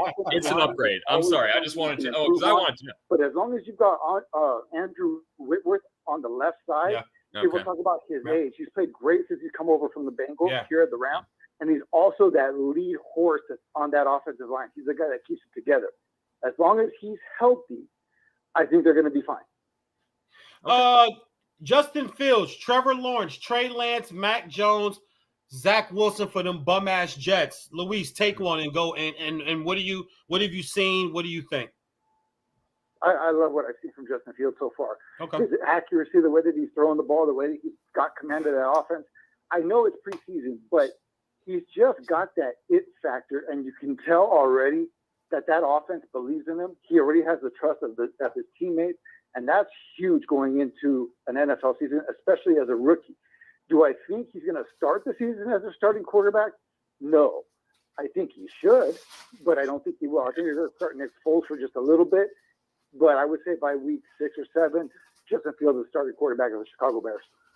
Yeah, I wish the Vikings played him earlier. Yeah, and you want to take a quarterback or you want to take a different one? I'll say yeah. Me? Yeah. I like what I've seen out of Zach Wilson personally. That dude, I am impressed. Like I am impressed. And let me tell you. I know. He's no one's favorite. You look like a dude that would like Zach Wilson. I know. I'm a 30-year-old who looks about as old as Zach Wilson looks too. So, no, you still. Oh yeah, you look great for 30. I thought you were like 17. I was gonna ask you what time was supper. Yeah, I already made it. Oh no, my girl cooked tonight. But no, he's getting the ball out quick. They're going to be running that outside zone play action game, which is the most quarterback friendly system taking over the NFL right now. That's going to help, right? And you watch him. He has had, according to PFF, 0 turnover worthy plays since limited sample size. You can never read too much into it. But I'm kind of buying Jet stock overall based on what I'm seeing from him. He's moving, he's getting the ball out quick, and he's not putting it in harm's way. And that system is going to do wonders for him. I'm actually kind of liking the Jets over this year. Don't take gambling advice from me. You're going to lose money. But me personally. Hold up. I was about to go there. I was about to say, listen, that shit you just said sounded really, really good. Like you could have been on the network just now and spit that shit in suburban PA or suburban Jersey. Oh, white people are going to love him.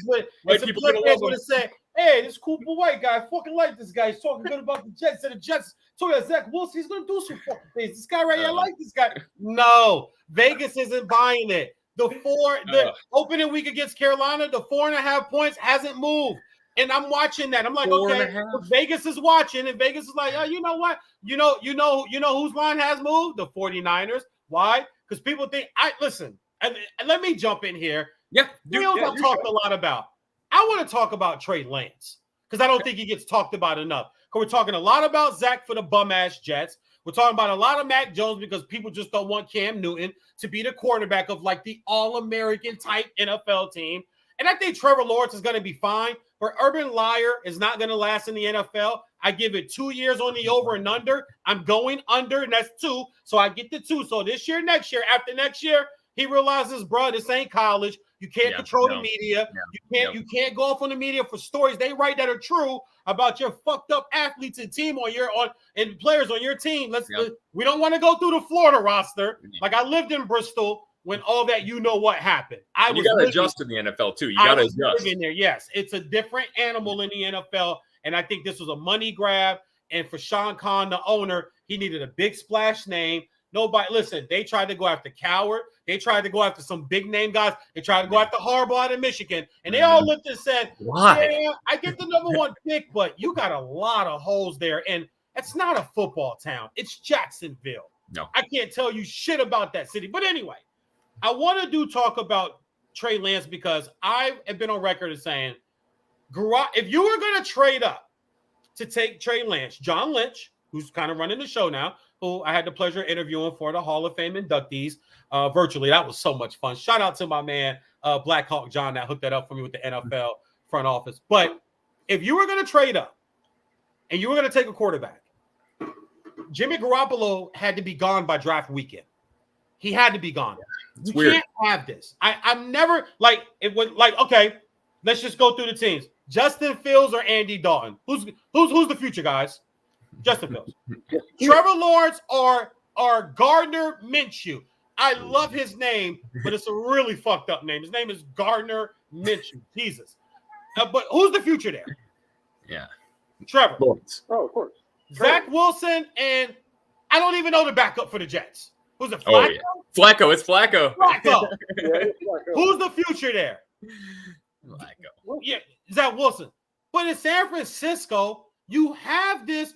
Well, Jimmy G has a such and such record and went to the Super Bowl and blah. That clouds too much because I'm watching these games where he's playing against third and fourth teamers and he looks like shit.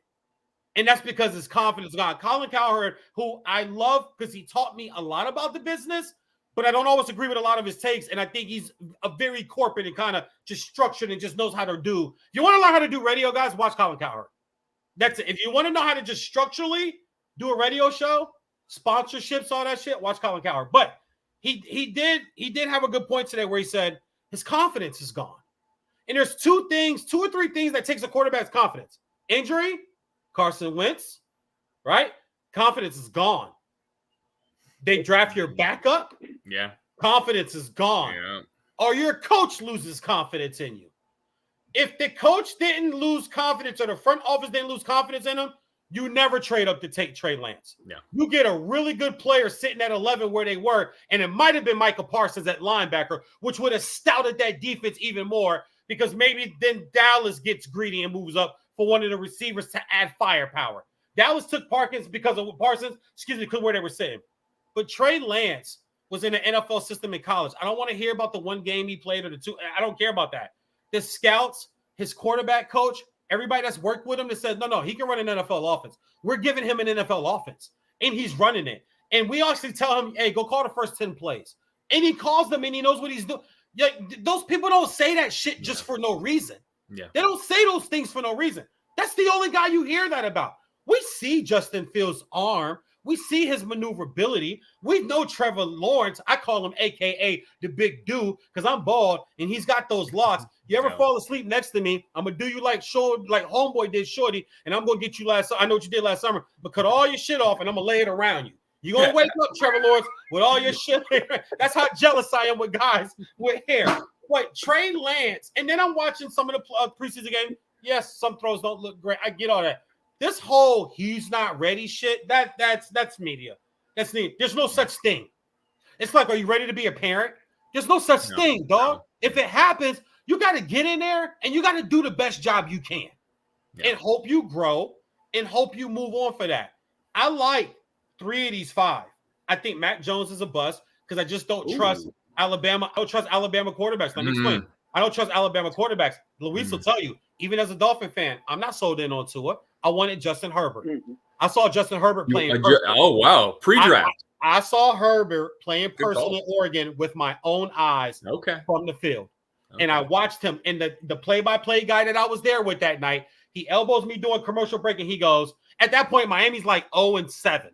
They're doing bad. Like, it looks like they're going to end up with the number 1 pick. So before they won 5 of their last 8 games, they started 0-8 that year. He elbows me. He goes, number 1 overall pick for the Dolphins. I looked, I go, fuck yeah. Height, size, arm, strong. And then I watched the Rose Bowl. Wisconsin is mopping Oregon up and down the field. Yeah. And then Herbert just goes, okay, get on my shoulders at the fucking 8-minute mark in the third quarter, and I'll lead you guys to victory since we can't win this shit as a team. That's something you can't measure. That's something I look on film and I go, yeah, see, I need that. I need you because you're going to need that in the NFL.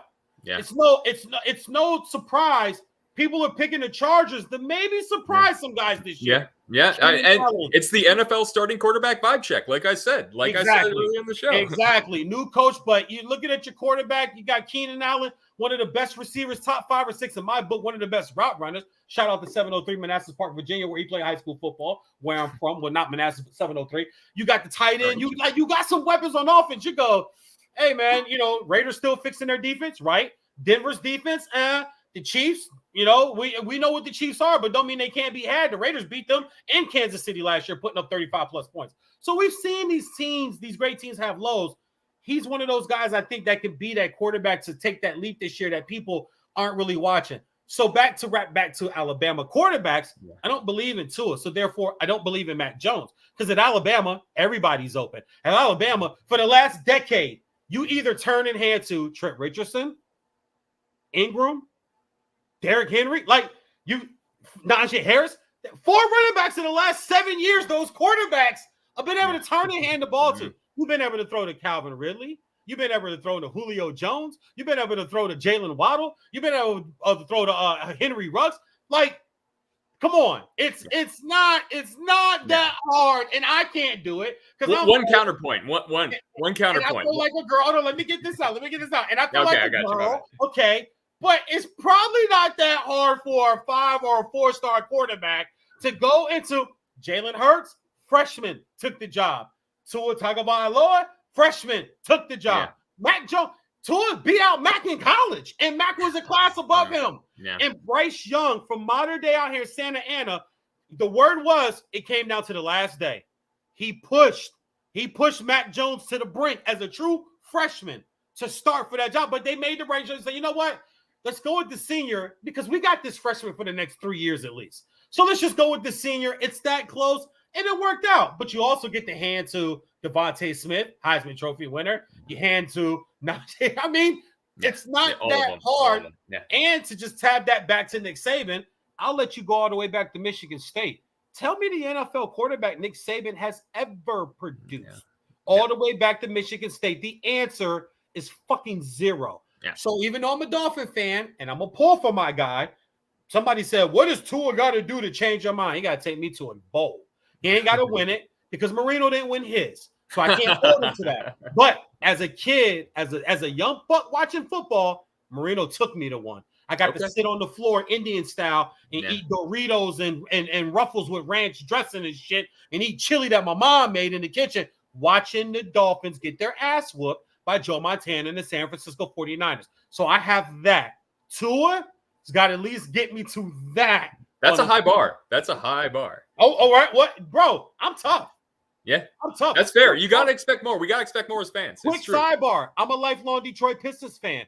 I'm very geeked about Cade Cunningham. But someone asked me 2 weeks ago, what does Cade got to do for you, VJ? You want to know what my answer was? And you're going to think I'm a fucking lunatic. I say he's got to be Grant Hill with Kobe results. Now hold that one. Exactly. Exactly, right? You're like, VJ, you're fucking crazy, dog. But I'm hard. No, I think that in my town especially, we don't hold our teams to a high enough standard and we accept good enough way too often. And I think that permeates the culture and is tacit approval for their crap results for the last 30 fucking years. You know why? So I'm with you. I'm with you a little bit on that. Not quite that far, but I'm you know why? I have a great, because this is how much I love sports. Minnesota, where you're from, bro, it's hockey and wrestling before everything else. Yeah. Football, baseball, and basketball are really like, hey, just get us to a playoff. Basketball's coming. Yeah, but Minnesota Wild, Stanley Cup, state wrestling championships, Minnesota college wrestling, bro. Yeah. That's where you guys. That's where you live. That's just what it is. So, 48 wins in the NBA. Yeah. 10 wins in the NFL. Oh shit, yeah. but Brock Lesnar for the state wrestling championship 3 years in a row in the heavyweight division and in college. It's like people cry if he'd have lost. People would have cried. Yeah. Talk to me, Luis. I'll throw to you first. Trey Lance, dog. He needs to be the starter. Jimmy Garoppolo was messing with porn stars. He got unfocused. The guy's lost his confidence. He doesn't look the same at all. He should have never made it past Sunday of the draft. They should have been got rid of this guy. And Trey Lance is your future. Trey Lance is your starting quarterback, period. Thank you. Look, I'm going to rehash something that I have said many, many, many times. And I'm going to go with three names that are currently in the NFL. Jimmy Garoppolo, Nick Foles, Ryan Fitzpatrick. Yep. What do they all have in common? They are backup quarterbacks. They are not legitimate starter quarterbacks. I'm so sick and tired of seeing – look, I'm all for anybody getting paid and getting a chance. But what I'm tired of is when people sit there and say, you get a guy like Ryan Fitzpatrick, he has a good little stretch of 3 or 4 games. All of a sudden, he's the second coming. There's a reason this guy did not play, college at a Michigan, Florida State, Alabama, Thank you. USC. There's a reason for that. There's a reason he wasn't drafted as a starter in the NFL. Now, does that mean he can't become one? No, but you got to prove it. You got to show it. Tom Brady wasn't Tom Brady until he went out and won a goddamn Super Bowl. That's when you become and start to elevate yourself. People have this misguided conception that some quarterback goes on a stretch run as a backup, and all of a sudden he's the next big thing. Nick Foles, how many different teams has he been on that people have said, oh, he's the guy. He's the next guy. And then within a year and a half, he shipped out somewhere else because he couldn't get it done. Yeah, he had a nice run with Philadelphia a couple years ago. Awesome. Good for him. I'm happy for him. He still does not – that doesn't make him a starting quarterback in the NFL.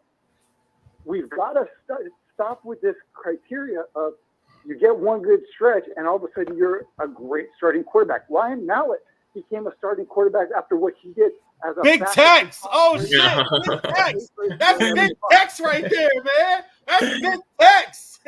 Brock Osweiler. Oh, God. Brock Osweiler. Oh, no. He got the contract. He got the bag, too. Braden Broyles is the one. Broyles. Out of Central Florida, I got drafted by Jacksonville. That's the one where you go. Matt Flynn, maybe. Yeah. But Matt Flynn, that's not fair. That's not fair. I'm gonna tell you why. I'm gonna defend Matt Flynn. Seattle had no business giving him the deal that they gave him as a free agent. Yeah. That was the problem. It wasn't the point. Remember, when that deal was made, people were like, "What the?" No. Matt Flynn, he filled in for Favre and won a few games. And he couldn't beat out Russell Wilson. No. Right. But that's my point, though. You got guys who have gotten paid, and I'm all for it. And they've gone on to say, this is the next guy as a backup when they didn't prove anything yet.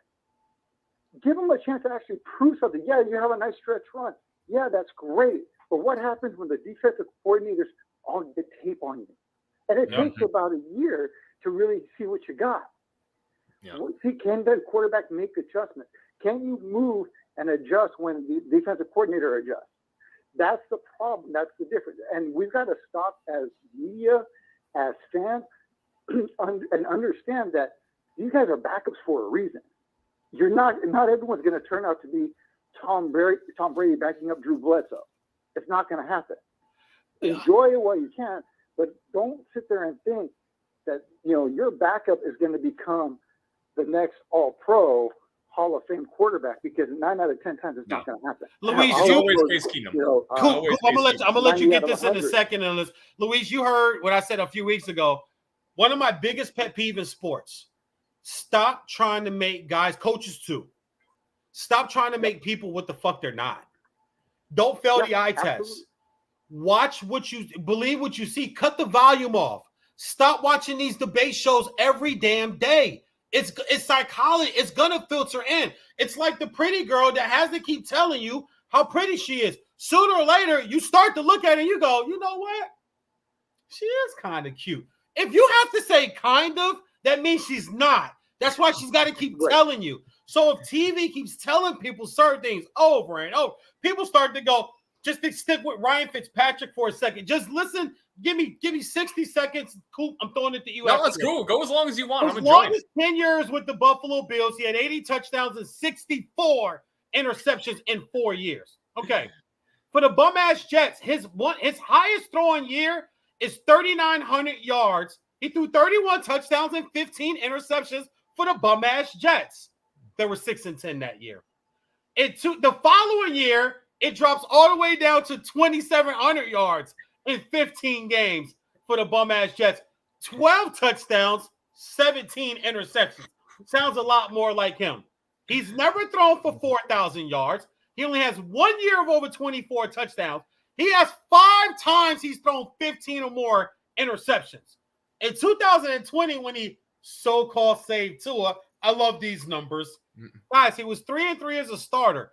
In the third game they won, he threw 3 interceptions at home against the bum-ass Jets. He tried to throw that game away. If the defense doesn't pitch a shutout and get 2 interceptions of our own inside the red zone, hey, that's a 21-14 game in the fourth quarter. That's a different football. And the whole time I'm watching that game like this, I'm like, Ryan Fitzpatrick, he better not throw this guy. He better not throw this guy. Because if you go back to New England beat us opening week. Cam Newton had 3 rushing touchdowns on 3 short yard runs, and they beat us 21-11 or 23, 21-12, 24-12, something of the score. But Ryan Fitzpatrick threw an interception in the end zone.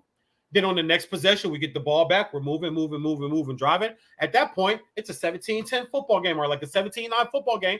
You get a touchdown. You're in this damn game, opening week, on the road in New England against Bill Belichick and the hated Patriots.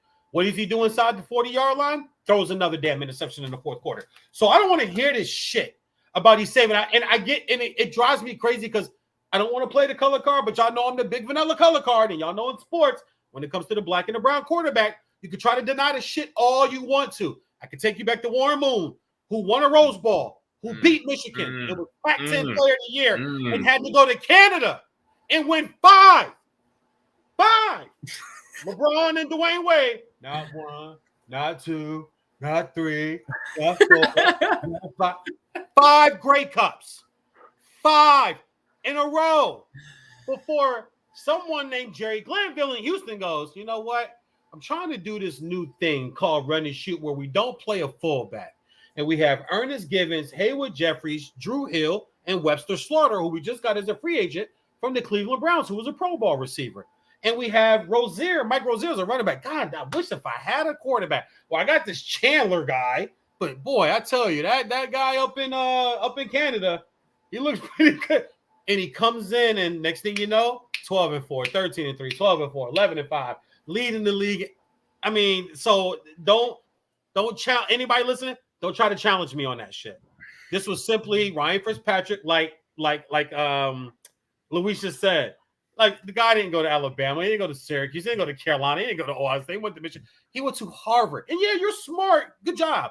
But trust me, I'm pretty sure if Alabama or somebody wanted him back then, he might have been like, I can always go back to Harvard and get my degree when I'm older. I mean, Myron Rolle from Florida State went to Florida State, but he is now like some type of like top-notch neurosurgeon. I'm pretty sure Princeton, Yale, Harvard, Dartmouth, those schools wanted him back then, but he's like, but I want to go play for Bobby Bowden. Rest in peace, Bobby Bowden. No. I want to go play for Bobby Bowden, but I can always go back. And guess what he did? He just went back and did the shit that he could have did at 8. So I don't want to hear that shit. But 9 games as a Dolphin starter, 183 for 264, 68%, pretty good. 2,091 yards, 13 touchdowns, 8 interceptions. Guys, 13-8 is a horrible. That is a +2 ratio of turnovers to touchdowns. In the 6 games he started, he was 3-3. These are the teams he beat. He beat the Jags, number 1 overall pick. He beat the bum-ass Jets twice. The number 2 overall pick. Oh, guess who else he beat? The San Francisco 49ers, the number 3 overall pick. He beat the worst team, the second team, and a team that was so bad, they traded up to number 3 to get the 3rd pick. So this idea that Ryan Fitzpatrick saved Tua, saved the Dolphins, is a bunch of media bullshit. What, the Raiders game against that putrid defense? Yeah, 9-13, 182 and a touchdown. I get it, guys. The play That's where he fine. has his face mask fully, it's a lucky, like, trust me, I'm a Dolphin fan. It's a lucky ass play. You don't get that. You don't get a guy like this play and the throw like you just don't. And listen, I'll take it and set up the game-winning field goal. That's fine, man. What saved Miami last year was the number 6 ranked defense, the number 2 scoring defense, the number 1 turnover ratio defense, the number 1 interception defense, the number 1 fumbles calls defense, and the number 1 fumble recovers defense. Oh, not to mention, this is a great step. A field goal kicker who didn't miss a kick on a road know. last year. Woo! Man, drop the mic. Cooper White, it's on you, baby. Yeah. Oh no. Well, the thing about all those stats that you just listed, besides being awesome and amazing to watch, by the way, I do watch a lot of Dolphins games. They are a lot of fun. They are a lot of fun, no matter what. A lot of fun. We're gonna be so fun. Jalen Waddle. Oh, Jalen it's going to be a good Waddle, year. It's going to be a good year for sure. It's going to be a good year. But all those stats are the most volatile you could possibly name. Fumbles forced, fumbles recovered, turnovers, volatile. I don't know if that's going to be sustainable for this year. You're going to have to step it up to maintain what you had and still had a non-playoff season. You know what I mean? Like, you're going to have to raise your level of play unless you expect the dice to land your way again, which is possible, but you shouldn't rely on that, not in the NFL. You're going to have to play above what they played last year to be able to get as far as they did, I think. And, maybe we got Tua fully healthy, maybe more healthy than he was last year, full off season under his belt. Like, maybe, I could see that happening, but he's going to have to elevate that team because that defense, I don't think is going to push them into the playoffs and push them into success. Tua's going to have to elevate that team if they want to go far. Give me a record for the Dolphins. Cool. And then I'm going to go to you, Luis. Luis, you cool? You good on time, bro? Yeah, I'm good for a few. Okay. Go. Give me I got a few minutes too. I just got a few left. Come on with it. I can't decide baby. between 10-7 or 9-6. I think 9-6. Well, no, the 17 No, I'm games. sorry, 9-8. 9-8. My bad. The 17 games. I went the other way. 9-8? Yeah. You want to put lunch on that? All right. Yeah. I don't bet money. I bet lunch. And my lunches are very simple. Luis will tell you. I like sandwiches and ginger ale. I'll DoorDash you whatever you want. Yeah. Okay. That's what's up. See, I But like that simple. right there. Don't people, fuck me up. I live in the Bay well, Area. you're in the Bay, dude. You need to come down to LA and fuck with me, man. And we can go out. We can burn one of them things. We can go holler at Mary Jane while we're down here. And we can go sit down and talk sports and have lunch somewhere. Yeah, I got a lot of friends down there. There we go. There we go. So lunch on that? Yeah, lunch on that. Luis, give me. I'm gonna give you my record in a minute. Luis, Dolphins. I look at 11-6. Okay, that's close to me. I got 12-5. 12-5. Dang. Yep. Well, let me tell you why. Listen. But the Jets can't win 5 games.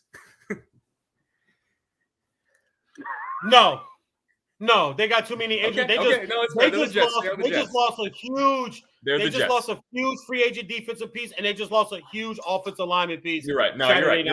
You're right. No, it's starting. Listen, it's starting already for them. Yeah. Zach Wilson reminds me of Johnny Manziel, and just to preface that, I pulled for Johnny Manziel. Yeah, I wanted Johnny. Yes, I did. I wanted Johnny to make it. I wanted the because Vikings I like all that shit. I like because he would go out and he would, like I was saying about Carri Richardson. He did prove it into college. He did the money shit in college, and he went in. People forget he went into Alabama. He went into Tuscaloosa and hung 40 plus on Nick Saban's defense and beat that football team. Yeah. Now the following year, a lot of those defensive players were juniors and seniors now. They wanted that revenge, and he kept them in that game in College Station as long as he could. And then Alabama the defense took over, and he was running for his life from the 10-minute mark in the third quarter. He ran for his life the rest of the game. Yeah. And in the size, he's undersized. But I thought he had a legitimate shot in the NFL. But there's something about privileged quarterbacks, and I mean, you come up economically okay. BYU quarterbacks. Yeah, if you're not, except for Steve Young, if you're not 6'5.5" like Peyton, or if you don't have the moxie and tough, let me tell you something, man. I'm old enough, and so is Luis. We're old enough to remember, and I'm not knocking, I'm not trying to make you seem like a young guy, but you are younger than us. Dude, I remember Steve Young vividly, not highlights, not games as a kid, as a teenager watching him thinking, that's a tough son bitch right there, man. Yeah. That dude was tough. He was tough, and he was undersized. And he did, and he could move and run, and dude, there's games I've seen his helmet get knocked off, and he still would go, and he would finish the runoff by lowering his head. You would never see 85% of the quarterbacks on high school, college, or NFL do that shit today. Young. I remember watching Steve Young play for the LA Express in the USFL in the Wow. This is so dog. I was a fan when I was too young. I was like 6, but I was a fan. Cool. I'm telling you, this is who I bring to the show, dog. Yeah, I was not ready for this. I was not ready for this. This guy, I'm telling you, listen, Luis Estrada is one of the sharpest. We talk wrestling too, man. We're wrestling nerds. We talk wrestling too, but this is one of the sharpest fucking sports guys I like. When you get that type of insight, that's how far back we go with Steve Young as far as BYU is concerned. But I just thought that he was a tough son bitch, man. But Johnny, I pulled for him because of all the flack he did get. But then I watched Zach, and I'm like, I'm not fool me once. Shame on me. Shame on you. Excuse me. Fool me twice. Shame. Or if I'm George Bush, do you guys remember? Not gonna fool me again. Fool me once. Shame on you. Fool me twice. And you ain't gonna fool me again. Yeah, what was the saying over here in Texas? In Tennessee. Oh my God. Chris Rock was right. As a C student, when you're black, you can't even work at McDonald's. But as a C student, if you're white, you could be president of the United States of America. High on cocaine the whole time, probably. Oh God, that's one of the best jokes. That's one of his best fucking jokes. But with Zach, I don't trust that franchise. I don't trust him as a quarterback. I do my research. If you go put down the 2019 tape of BYU, the tape is bad. Yeah. He's off. He's short. He overthrows, interceptions, rush. Just a guy looks like Johnny Manziel. He hasn't shown that yet in the NFL, though. You put on the 2020 tape where they play nobody. Yeah. It looks great. And then they get to the Coastal Carolina game where the three of us who watch football can't name 2 players off that defense right now without looking that shit up. And I'll admit it. No, I can't. I'm sorry. That's the first Coastal Carolina game I've watched in my life. And I've watched 15,000 college football games. It's the first time I watched Coastal Carolina. He couldn't move the football. He couldn't make throws. And that was against a bunch of guys who aren't going to play on Sundays. And you want me to believe that he's going to face Brian Flores twice, Bill Belichick twice, and Coach Dermott in Buffalo twice. You think that guy's going to okay, so if you think that the Dolphins are going to go 12-5, you have to think that the Jets are going to go. So that's consistent at least. That's consistent. Yeah, the Jets are they're 4 or 5 win teams. Yeah. Therefore, they're trying to draft for Kayvon Thibodeau out of Oregon next year. Okay. They're trying to figure out how to get I'll remember that. I also called for Oaks Christian High School out here. He went to Dorsey in the hood, and his mom wanted to get him out of the bad neighborhood, put him in a better school, a better situation, which is a smart thing to do. Yeah. Send his ass up to Thousand Oaks, which is about 20 minutes from me, where Will Smith's son played, Wayne Gretzky's son played, Casey Clausen played, and Joe Montana's kid played. They all played high school football at this one school. That's where Kayvon Thibodeau from Oregon went to rush in. It's going to be tank for Kayvon because he's Myles Garrett again. He's a game changer. Okay. He's a game changer. So, but that's why I don't believe in. I got you. I know that's a fair take. How could it not be a fair take to not believe in the Jets? Trey's my guy. I think with Chicago, I like Trey. I'll let you just answer this as quick as you can. Yeah. I think Chicago would be smart to start Dalton because I think that line and I got swayed a little bit by my man from the Fly Route podcast.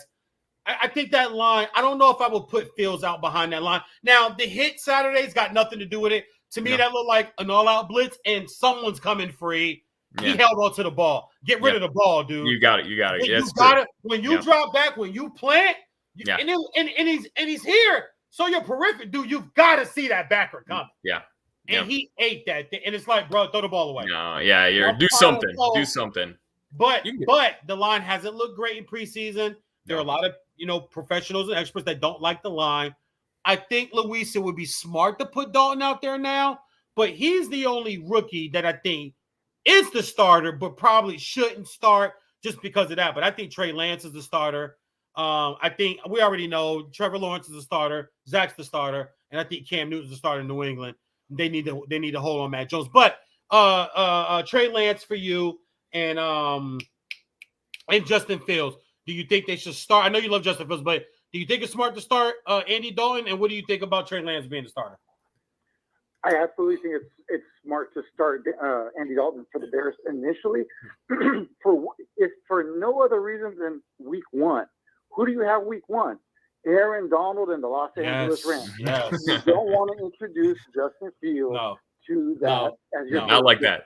No. Period. No, not with maybe in year 3. Maybe in year 3 when they built it, Aaron, and then by then Aaron Donald might be like at this part of the peak, just going. But pure rookie, the Rams defense wants back this year, guys. Like Luis, you and I did shows leading up. We did a show every week in the playoffs last year. I was on the Rams hard, man. I thought the Rams. I'm gonna tell you guys, if that's a healthy team, I don't know if Tom Brady's wearing number 7. I'm gonna just say that. No, Tom Brady's weakness is what in the Super. If they were healthy, that game's a toss-up. The Rams had already gone into Tampa and beat them earlier in the year, so it wasn't as if it was impossible to think about. But Aaron Donald wasn't healthy, and that's all that. When you have Aaron Donald on the other side of the line, he commands 2 or 3 guys. Yeah. If you're the Chicago Bears, you don't want to introduce Justin Fields to the NFL with that defense. And don't forget, on the other side, you got Jalen Ramsey on the outside covering your best receivers. So you don't want to introduce them to that because that's going to be a long day for a rookie. But I do think, like I said, week 6, week 7, week 8, somewhere around there, Justin Fields got to be the starter in Chicago. If you are the San Francisco 49ers, I think you got to start Trey Lance right away. Coop, I'm not stupid. You've got a good enough team around him that he can sustain it and get on the same page with guys like George Kittle and all the running backs they have. Hey, Coop, I'm not. That's great assessment, Luis. One last thing I want to say, VJ, before I forget. Happy birthday to the man, number 8, number 24. His 43rd birthday would have been today, the late, great Kobe Bryant. Dean, we miss you. Happy birthday. And as I tell people all the time, he ain't got to be your GOAT. And I respect Michael Jordan, but he's my GOAT. You can have Mike. Mm-hmm. You can have LeBron. You can have Magic. You can have Bird. Like you can have your guy. Yeah. I just know when I strap up number 8 and 24 and I send them out, I'm going to end up with 5 championships. I'm going to end up with the killer of killers in the history of basketball.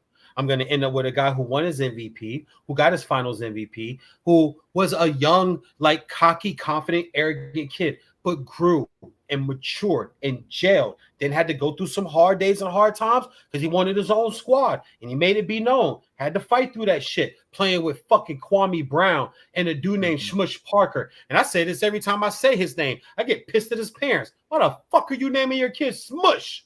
That's ridiculous. That's crazy, man. I would never name my kid. Now, if it means something tribal or something from your land, my bad, no disrespect. But if you from Harlem, are you from Chicago? Are you from Sheboygan? And you named him Smush? I should smack the shit out of you. That's fucked up name.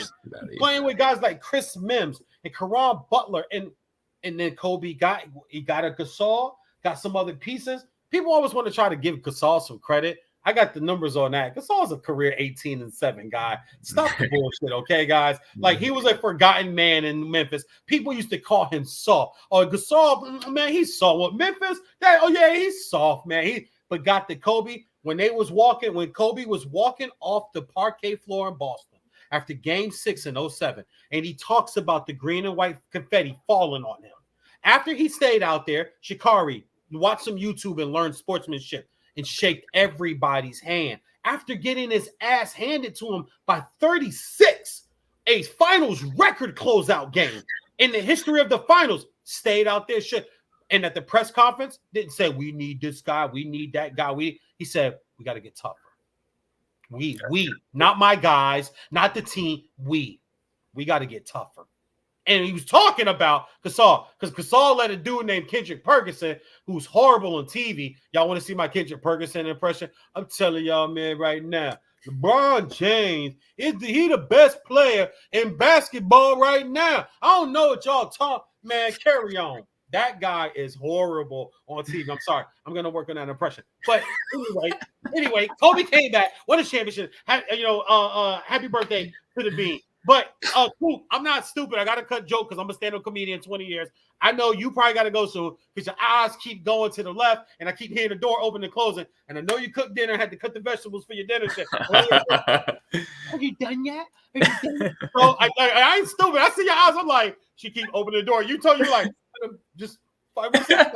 I'm a comedian. I clown, homie. But I saw that. I laughed my ass off. I said, this girl like, motherfucker, if you don't come eat this fucking green bean casserole that I made tonight, that I slaved over. Nah, I'm just messing with you. We already ate. She just wants to get high and watch King of the Hill. I feel King of the Hill. So you're animated comedy? Yeah. Simpsons? Oh, hell yeah. Family Guy? Less so, but yes.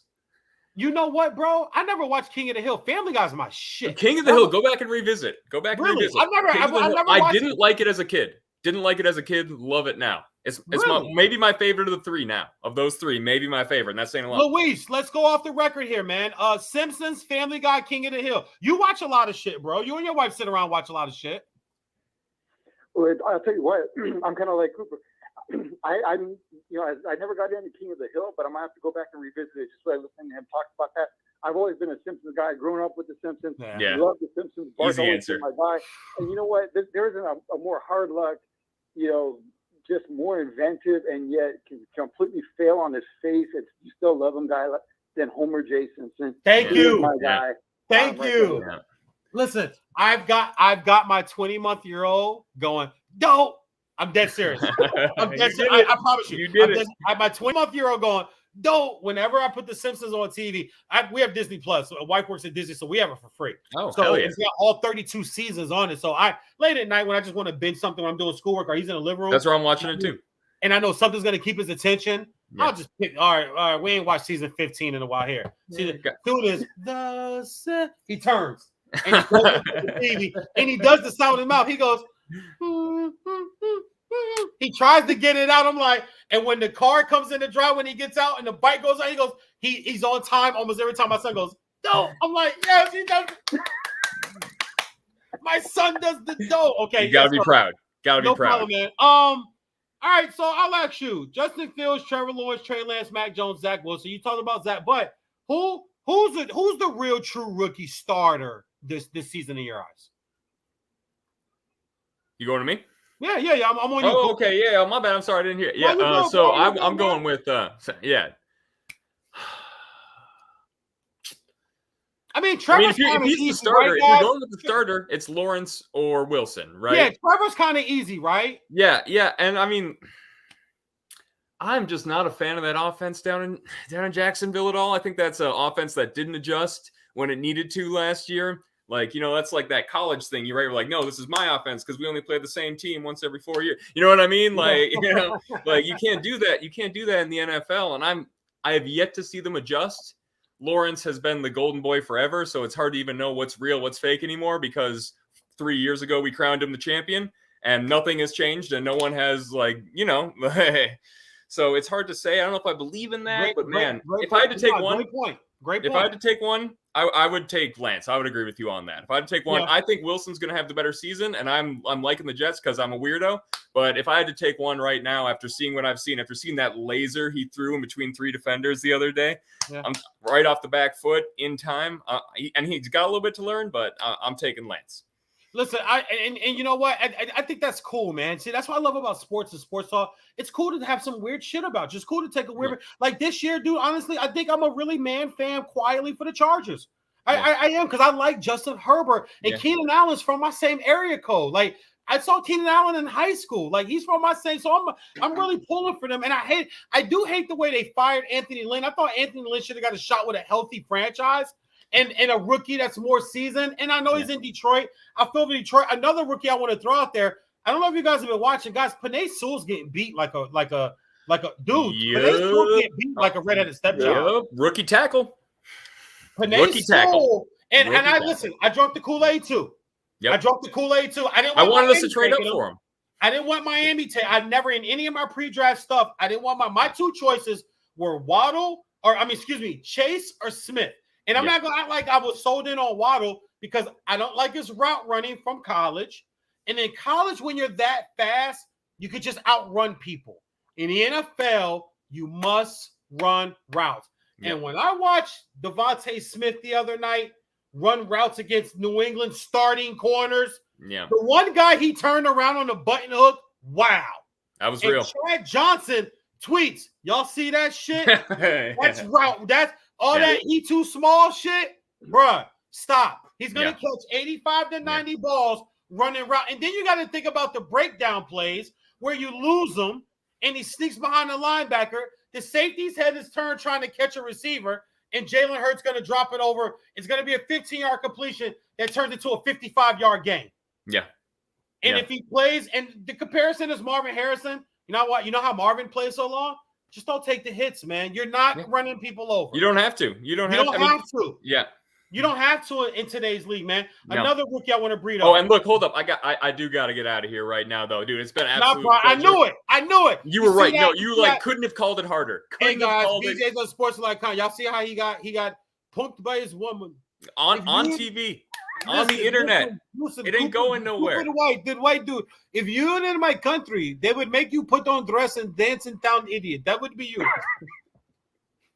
If you saw her, you wouldn't say it. No. Oh, ooh, shit. You know what, bro? You know what? On that right there, I take back my comment. All right, it's been an absolute pleasure, Luis. Tell Honor, everybody where they can pleasure. find you. Tell Great to everybody meet where they you. can find you. Yeah, great to meet you. Thank you for having me on. Y'all have a good one. It's been a pleasure. All right. Yeah, no. Tell them where you can find you. I want my Oh, people where to you know can find me? you. Oh, yeah. You know what? You're right. I ain't got that set up at all. You can No, find me. what's your Twitter, bro? Just give What? me your Twitter. It's at Brainstain. Brain _ stain with a 5. Yeah, I know. I was not ready for this. Listen, that either is a rock band from the 80s or a really bad dying porn site. We love you, bro. I holla at you, man. Oh my God, brain stain. What the fuck was that?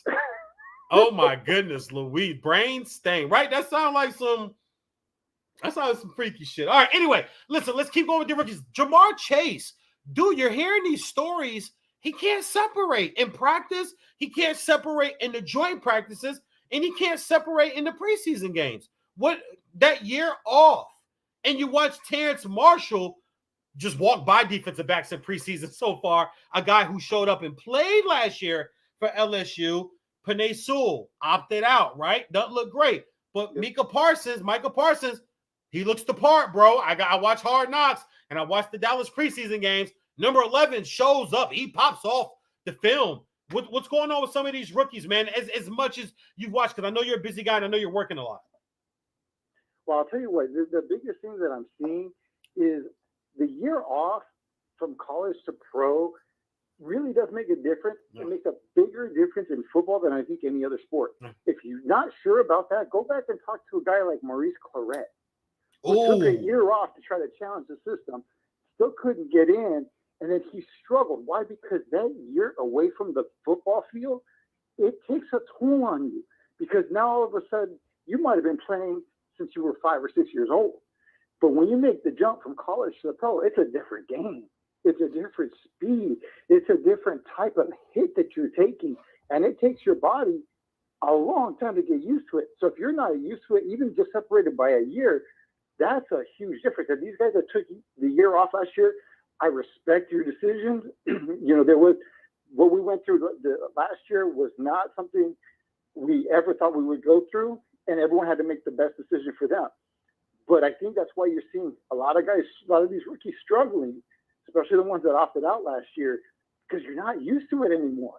So even if you were working out and doing your off-season training, it's different. You cannot simulate practice speed. You cannot simulate the hits, and then you really cannot simulate game speed. It's different. That's why guys like Parsons are coming out, and you're like, whoa, where did this guy come from? Here's two things. You kind of mentioned it before. You got to watch the games.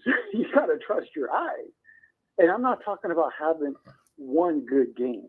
You've got to have multiple games. You've got to be able to show it over and over and over. Consistency. That's what sports is about, consistency. Anybody can have, if you're an elite level athlete, can have a great game. Jeremy Lin scored 55 in the game. Shit, But then Jeremy everyone Lin said had a Jeremy run. Lin's a It Hall wasn't of just Famer. one game. Lin had a run. Right. They called this shit Linsanity. Yes, exactly. He went on what was like a 10, it was like a 10, 12 game run Yeah. where he was just all over the place. But then as soon as he got the contract, people caught up to him like, oh, okay. He had a birthday just recently. I didn't realize the guy's only 33 years old. Oh, wow. Yeah, I would put him at, I would have guessed that. I would have put him at about 33. I thought he was older. Nah. When was Linsanity hard? What was that? Oh, I was like, damn, he's not even in the league anymore. what was Insanity really hardcore? Like 2000. This is 21. I've been back in LA for 7. So that's 14. So what was that? Like 11, 12, 13, right? Something like that. Okay. Yeah. I know Kobe was still in the league. I know that he was still relatively healthy. So yeah, it would have been around that 11, 12, 13 era. Okay. But it seems like it was forever ago. And to realize the guy's only 33 years old, I mean, that kind of blew me away. But it's the same thing in the NFL. It's the same thing in every sport. It's consistency. If you don't have consistency, you're not going to go very far. And that's what I think a lot of the rookies are finding out. You hear it all the time. The jump from the NFL or from college to the NFL is huge. You know, like I had somebody explain it to me like this. When you're in, let's take it down to Pop Warner right before high school, right? You might have one kid that's really, really good and can carry an entire football team. Of course. Okay, that kid. Okay, now you get to high school. And by the time you get to varsity, everybody's as good as you were then. So then you need like 2, 3 guys that are really, really good, and then they can carry a team. But then you get to college, and everybody on the college team was just as good as those 3 guys there. Then you get those 1 or 2 guys at the college level that can carry a team. By the time you get to the NFL, almost everybody in the NFL was that one kid that carried a team. So now all of a sudden you're on an even playing field, theoretically. And it's a whole different ballgame, and these guys are starting to find that out. No, I'm with you on that, man. I looked at the names of the struggling rookies, and it just hit me. It was like, hold on, Penei Sewell opted out. Chase opted out. Those guys did not play last year. Mika can just run, and everything you see to him is sideline to sideline. He just went, like I said, he pops off the screen. He looks the part. Javon Howard, the second-year guy, safety, and DB out of Oregon that the Dolphins took is showing out. Waddle, even coming off the ankle injury, he didn't get much pub and much burn and bump the first playoff game. But this past playoff game against Atlanta at home, the first 2 throws with a Jalen Waddle, and then they ran a reverse to him for 9 yards. It's just like these little plays. The first play was like an 8-yard gain. Then he had like an 11-yard gain. Then he ran a reverse. They snapped it to and he was already coming in motion. Tua just flipped it right to him in front of him. Turned the corner, got a block, put his shoulder down, boom, 9-yard gain. Plays like that are going to turn into 70-yard gains, 60-yard gains. But we saw this last year. Like we just saw this last year. So it makes sense that that's what it's probably going to be. With Penei Sewell, I'm watching you know me, man. I'm watching a shitload of preseason games. And I watch both games of the Lions every snap. And he's getting kind of pushed around. And it's like, yeah, that year off, you have the size and all. And it's not to say he can't overcome it. And it's not to say he can change the tide in the future. But just that year off, and I wrote some of these rookie names down. Terrence Marshall, who showed up and played last year for LSU, is just walking by defensive backs. Like, it's starting to look like, if you think about him, and then you have Jefferson in Minnesota. Those are the two recent, and that's behind Odell Beckham Jr., Jarvis Landry. Like, there's other LSU receivers. It's starting to look like, and you're gonna lose one because Jamar Chase just doesn't seem to be that. Honestly, he doesn't seem to be that guy. Ruggs might not be that guy, but Alabama. But you do have Ridley. You do have Julio. You possibly can have Jalen Waddle. there's one that's going to, and then you got Devontae Smith, who's probably going to be really good. So out of those 5, there's one that's going to slip out. You know, a lot of people wanted Chase and wanted to move up to grab him, man, and he just might not be the guy. Another preseason story. I'm very worried about Dak's shoulder. I'm not taking this as lightly as fans are trying to make it, especially Cowboy fans. Oh, but he's throwing in practice 35 times and he's whipping that thing. And it's like, dog, I don't know, man. I don't know if it's for fluff. I watched Hard Knocks and caught up on it. And when I saw that, remember, they released he said they had the second surgery on the ankle and no one even knew it. Dallas was very good about Jerry Jones must have threatened to kill some people. He must have threatened some bodies floating up in the Corpus Christi, off of Corpus Christi, if somebody said anything and brought up the fact that they had a second surgery because the first one the injury was a lot worse than it was. But what are your thoughts on just Dallas as a whole? And Dak's the key there.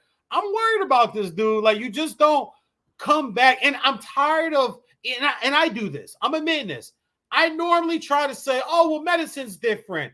Rehab's different. Training's different. When somebody goes, man, you know, it takes a year to come back from that. You know, it takes about a year and a half to come back from that. I'm normally the guy's like, yeah, but training's different. You know, all that stuff's different nowadays. But maybe I need to start smartening up because I keep getting proved wrong on this. And maybe no, Dak's not going to come out this year and do what everybody thinks he's going to do, which is going to be bad because they gave him the $40 million, but you kind of had to. You would have saved yourself $23 million if you'd have gave him the deal 2 years prior that he asked you for. So Jimmy kind of fucked him. I mean, Jerry fucked him himself right there. But I'm worried about this shoulder. I'm worried about the foot. He's not playing any preseason. You just don't roll out of bed and go play football, man. Just your thoughts on Dak in Dallas. Well, Dallas is only going to go as far as Dak takes them. Period. It's plain and simple. At least last year you had Andy Dalton in the back, and you're thinking, yeah, I know it's Andy Dalton, but he's still a serviceable quarterback. That being said, you're right. Dak doesn't look right. There's something not right there. And people say, yeah, the shoulder takes a year to year and a half. You're right, it does. So, yeah, it might be surgically repaired. He might be technically healthy. But now he's got to build his shoulder strength back up, his arm strength back up. And it takes a long time. Think about it. You know, these guys, we kind of touched on it a few minutes ago. These guys have been playing since they were 5, 6 years old. Yeah. You know, so you've got wear and tear from all those years, all those hits. And then all of a sudden you got to have a surgery on top of it.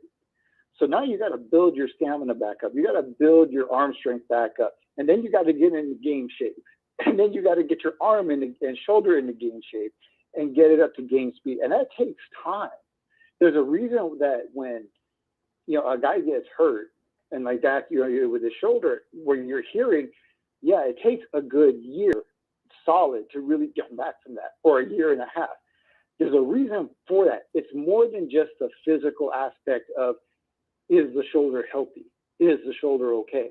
But now you got to build all this stuff back up again because you basically, you know, you tore it. It was gone.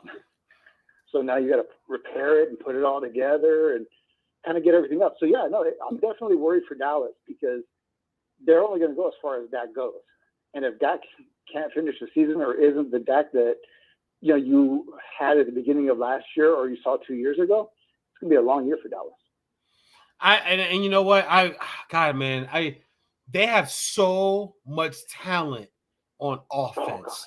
Oh my God. Oh my God. If I'm playing Madden for money, I don't care what you try to say about me. You ain't no Dallas fan, no, but there's $100 on the Xbox right now, and I'm playing for money. Therefore, I get the best team I know how to work with.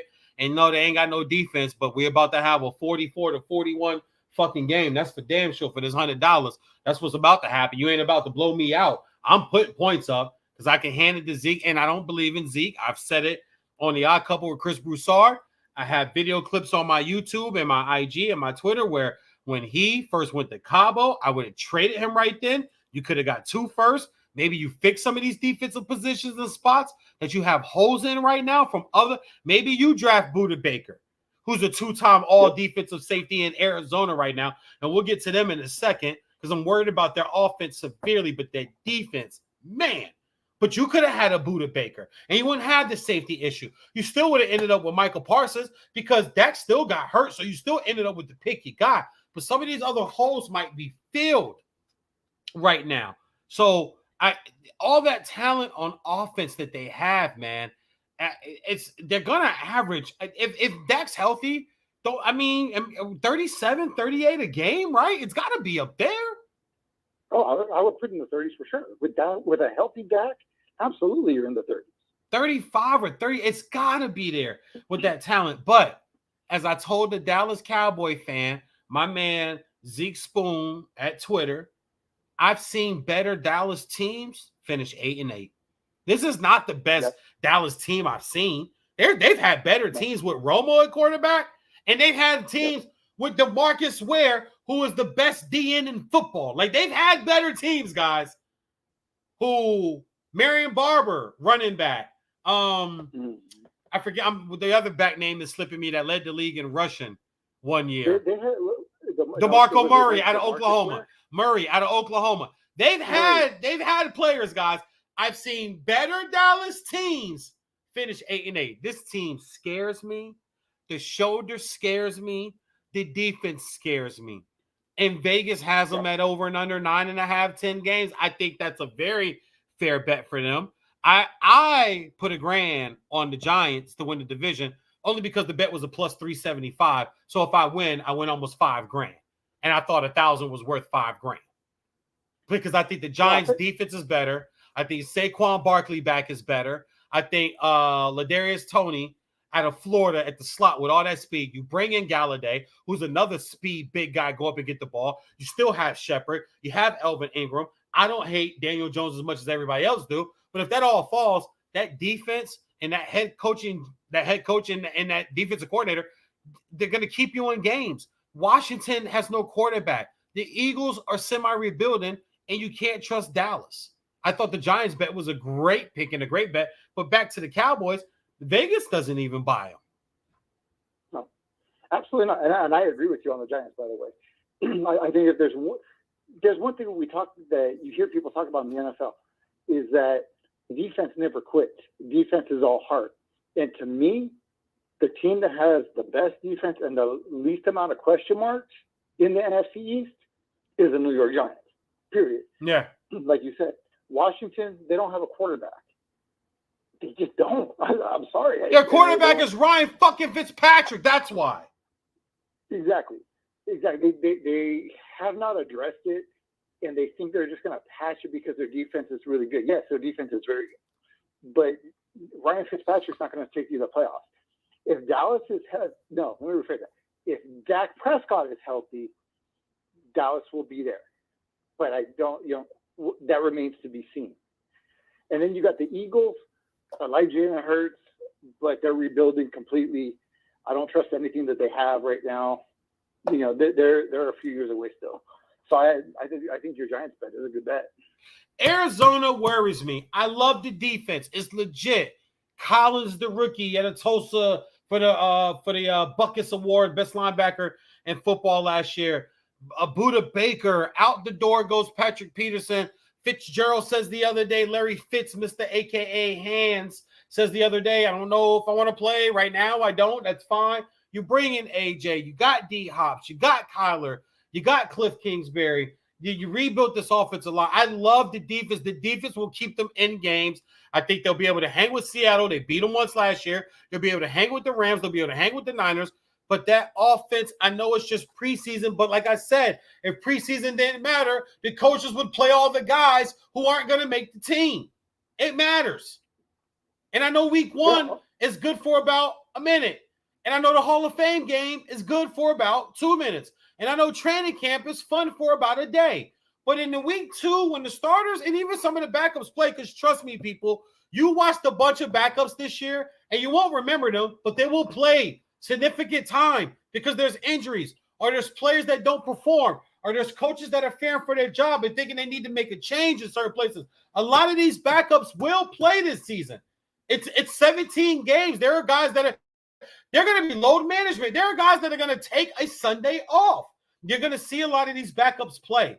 And against a lot of these backups and even starters, Arizona cannot run the football. Against these backups and these starters, Arizona cannot throw the football. Kyler Murray is running and scrambling for his life in the preseason. I am really worried. This is a team that I'm going to stamp as the team that I think people are looking at to take that next step, that I think takes a big regression this year, because the offense worries me. They don't have a solid back to run the football. Kyler Murray is a small guy. Lamar L. Jax runs, I get it, but he's bigger. He hit the weights. He showed up after his rookie year with a linebacker neck and with defensive end traps. Like, okay, you can tell this guy's been in the weight room because he knows he's got to run the ball a lot. Kyler is still a shortstop that's got a little stockiness to him. He's not going to grow. He's not going to get taller, but I'm worried about this offense. He's running around all through preseason. The defense is stacked. I thought they would contend until I watched some of these preseason snaps, and I'm like, oh my God, that offense is in trouble because they don't run the football, and for some reason, the offensive line isn't playing well, man. And that's your division because you're a Rams fan, so you probably want to go 0-17, which is cool. But am I on to something here with Arizona, or are you seeing kind of the same stuff I'm seeing? I'm seeing exactly what you're seeing. Look, their problem is the offensive line. They just have not addressed it, and they don't have a back that you can trust. Here's the problem with the NFC West. If you look up and down every team, because of the Cam Akers injury, I don't believe there's any team in that division that has a trustworthy, consistent running back. Very good. So very good point. Very good point. They don't. No, none of them do. So you're going to have to rely on your quarterback and your offensive line because you're going to need time. Because until a running back emerges for one of these teams to be the guy that can be, they don't have to be a 100-yard rusher. They have to be a 100-yard rushing threat. There's a difference. You just have to be afraid that they're going to be able to do something good. If you do that, that's going to open up your passing game. And you've got Arizona, you've got Murray, not Murray. Yeah, you've got Kyler Murray, AJ Green, and you've got DeAndre Hopkins, who I love. I thought to me, he's one of the best receivers in football. When you look at the Rams, you're talking about Woods, Jackson, and Cup. When you look at talking about Seattle, you're talking about Lockett, and you're talking about Metcalf. True, Metcalf's a two-trick pony. Really good receivers. Nobody that's really great, but you have a quarterback question there. You're going to end up starting a rookie quarterback. So how far is that going to take you? So it's really going to come down to the quarterback play and these receiving plays. Who is going to be the guy for any of these teams, running back wise, that steps up? That's going to be the team I think that wins this division. I thought Arizona made a mistake in letting Drake go because I thought he was their best running back last year. I really did. I don't like the fact that you're seeing a lot of tandem running backs when you have a good one that can take you somewhere. Drake may not have been the best running back out there, but he was the threat. And that's what you need. A guy that can move the pylon. We've talked about this time and time again. Come playoff time, you need a back that's going to move the sticks in short yardage. Drake would have done that. There's nobody in this division that can do that. And that's scary. You're not watching right now on video. You can't see, but I got this. I'm such a goofball. I got this mouthpiece that's got the cover over your lips, like the old school, like Eric Dickerson. Oh, yeah.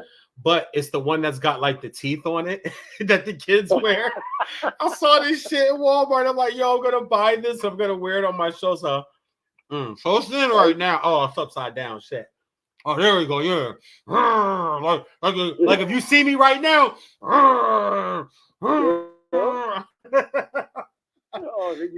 Man.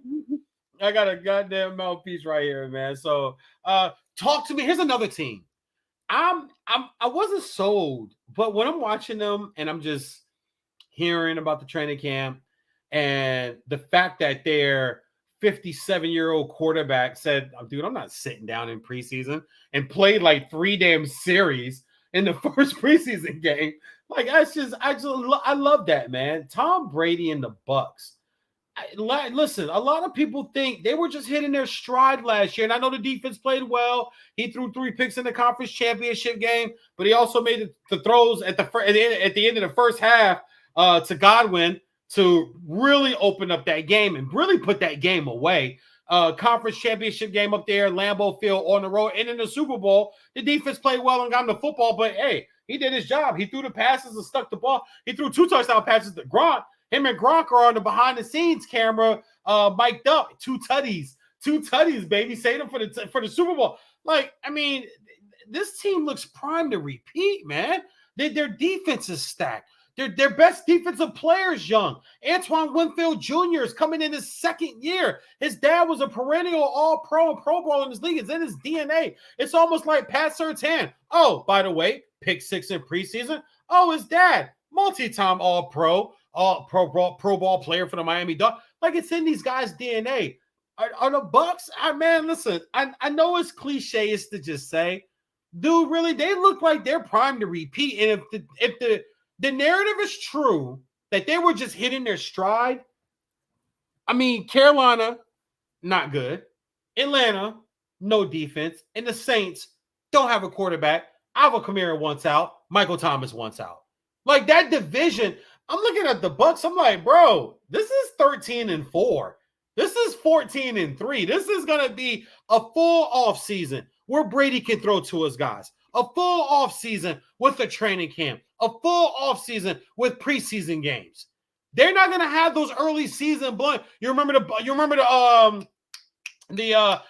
Bears game in like week 7 where Tom just kind of loses what down it is. That doesn't happen, but it happens when you have not had the time. They've got the time, man. And I know it's low-hanging fruit, but I don't think there's a lot of people. People are looking at the Packers and Dallas, if Dallas is going to be healthy, and the Chiefs. I'm looking at the Bucks like, yo, y'all better go back and check this team. They can run the football, young backs, the receiver core is stupid crazy. Tight ends, they got 3. And at the end of the day, you have number 12 saying, ready, set, hike. And talk to me about the Bucks, man. Man, you know, it's funny, DJ. We talked about the Bucks at the beginning of last year. We did a show right when the pandemic started in March. Right after Tom Brady signed there, we said, at least I said, if they can play defense, they're going to be really good. Because on paper, yeah, they had all the guys. Gronk had just gotten traded there. They didn't have Antonio Brown there yet. But you were like, okay, yeah, on paper, offensively, they're going to be really good. Can they mesh? Can they gel? Will they be able to stop anybody? That was my biggest concern with them. They sure as hell can stop people. They played really good defense. People don't really talk about that and kind of get lost in the shuffle. And then you've got leadership. You've got Tom Brady back there who has been to 10 Super Bowls in the last decade or in the last 20 years. He's won 7 of them. Quick sidebar. You can sit there and you can look at it and be like, if he tells you, hey, I got this. Luis, quick sidebar. Pick something that you don't think will be broken in the next 40 to 50 years. I think it's the 10 Super Bowl. I know it may be kind of easy, but dude, 10 Super Bowl, either that or 6-0 in the finals. Over the next 40 to 50 years, that won't be broken. That won't be broken. Which one? The 10 Super Bowls in 20 years? Those are both good, but I'm going to throw out a different number at you. 56. Consecutive hit game? Yep, that's not being broken. Okay. And look, see, I got all my props there. I got a baseball bat too, y'all. You can't see me because you're not watching, but that was a good hit. I got my baseball bat. I had my little toy baton when I was talking track, and I've been tossing up my football to myself. But being that you talked about that stick, see, I don't want people to think I just be front. So yeah, it's a baseball bat right here too, baby. All right, but okay, so yeah, I'm like, all right, yeah, that thing's gonna stand. What is that? That's is that DiMaggio? I think it's Maris, isn't it? Maris is the home. No, Maris had the home run. No, you're right. It is DiMaggio. It's DiMaggio. DiMaggio's got the 56. DiMaggio's got the 56 game hit, man. Yep. Yeah, Maris had the single season home run record. You know what? I'm gonna challenge that. I think that will be broken because baseball keeps changing. The ball, the bat, the mound. There's just gonna be a year. They're gonna change the wrong shit, and it's gonna help somebody break the 60 to 56 game hitting streak. It's gonna help somebody break that with the game. I'm gonna tell you something, DJ. They already have done it. Just teams are too stupid to do something about it. It's called the shift. The shift is the dumbest thing I have ever seen in my life. And the problem is nobody wants to freaking bunt the ball. Yeah. You bunt the ball on a shift the other way, you're getting hits left and right. And then it forces the shift to change where your alleys are now open again. But people don't want to do it. If they would have actually take that bat and just bunt the ball down the other line, you'd see somebody break it. But there's too much, swagger, whatever, ego. I want the home run. Nah, bunt that thing. Yeah. But teams don't want to do it. Yeah. Hopefully it'll change because that's killing baseball. But I still think I like the 6-0. Because if you think about it like this, Giannis to the bit of the Kupo, I can't say his name, guys, so I'm not trying to make fun of him. I fuck it up on purpose because I can't say it. Which is weird because I always been able to say DJ Uiagalelei, and I watch the professionals on TV. I watched them fuck it up all through the Notre Dame game. All through the Notre Dame game, I'm like, yo, I really do like you, Mike Tirico, but that's not how you pronounce his last name. And I guess because I called his games, I got so much practice at that at Bosco out in Bellflower. But if I had to look at 6-0, and Giannis is the only current NBA champion superstar that doesn't have a finals loss. So we know LeBron's not going to get it. We know Durant's not going to get it. We know Curry's not going to get it. Giannis is only one of those, so he's got 5 to go, and he can't lose one. Everybody else, Kyrie, Durant, all the other major stars have a finals loss already. So it's not anybody from this generation.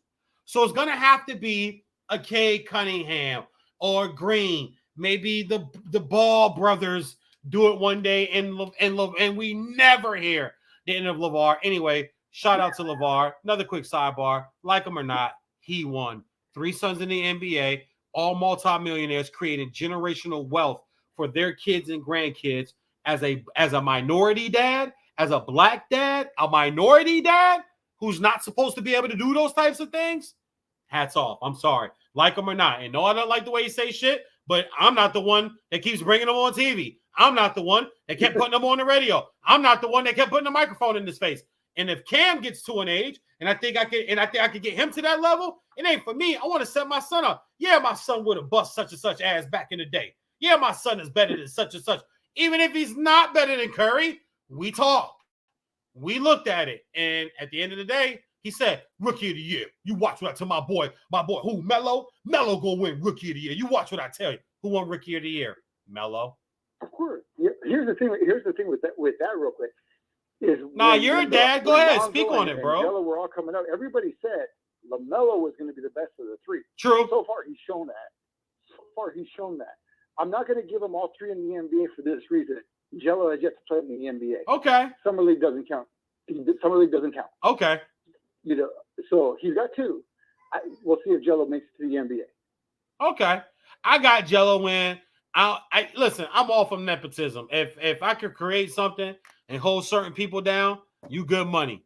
And whether this is a wink agreement for Melo or Jordan even showing that he can bury a hatch or he could actually let something go, because of course LeVar said he would have beat him in 1-on-1. And we know how petty Mike is. But maybe this is a turn for Mike saying, man, I don't care about that shit. I'm at the point now. I'm trying to put together and if this kid can help, and if it's going to help his brother be more focused and be happier, you got to take it. Who would know what it takes to take care of a superstar more than Michael Jordan? Who would know? Oh, absolutely. Exactly. Absolutely. So I hope he makes the team. I'm pulling for him. No, he's not better than Lonzo. No, he's not better than Melo. But, I mean, serviceable 6-man off the bench. I mean, like I said, if you get all 3 of his kids into the league, that's something that I think people, like I said, whether people like it or not, he won, man. Before I wrap up here, today, as you already mentioned, the Bean 824, the Mamba, Kobe, KB8, all the nicknames, man. Give me some of your favorite Kobe Bryant. I got a few. Give me some of your favorite Kobe Bryant moments. Oh, man, there's so many. Yeah. I mean, the 60 on his last game is phenomenal. The 81, the 62 against Dallas in 3 quarters. Yeah. The 2 free throws, after he tears his Achilles. But you know what? I think my favorite moment is his rookie year in Utah where he airballed those three-pointers. Yeah. Because what did he do? He came back, as the story goes, and he went right to UCLA. Yep. And he started working out and he started putting up shots. Yep. Putting up I'm gonna threes. be in that position again, and I'm not going to fail. Yep. And that was the start of when I think Kobe started to become Kobe. Yeah. And that story that I've heard it repeated many, many times, that he just was there for hours, just putting up shots, so that he would get better. And you hear stories about his work ethic, about how, if they had a 9 o'clock practice, that he might show up, at 6 a.m. or 5 a.m. and start doing his own personal workout before practice. Yep. And then stick around after practice, put up more shots. So it's like, when I hear stories about his work ethic and you hear just all these different things about how, when he went to the Olympics and people like LeBron and Carmelo were watching his work ethic and seeing how he worked even for an Olympic gold medal, and just were in awe of that. I mean, those are the things to me that define Kobe Bryant. I've been a Lakers fan my entire life, and I grew up watching Magic and James Worthy and Kareem, and I'm fortunate enough to work with guys like James Worthy and Robert Horry now. But watching Kobe play from beginning to end of his career, I'm in awe that a guy like that existed in the NBA to the level that he did. And I saw Jordan. I saw Jordan play, but I never got to see Jordan as intently as I saw Kobe. And you saw it up close and personal. Yeah. And it's just, I got to cover his last season in the NBA, my first year working at Spectrum. And it was an absolute privilege and a pleasure to cover him up close like that, even if it was his last year. So many moments, man. So many moments. I'm with you, man. The 80, those are low hanging fruit. 81. The reason why I love the 62 3/4 against Dallas is because it was a message to the Dallas coach, who at that point, for some reason, cut his minutes in the All-Star game that year in the fourth quarter. And that was Kobe's way of like, okay.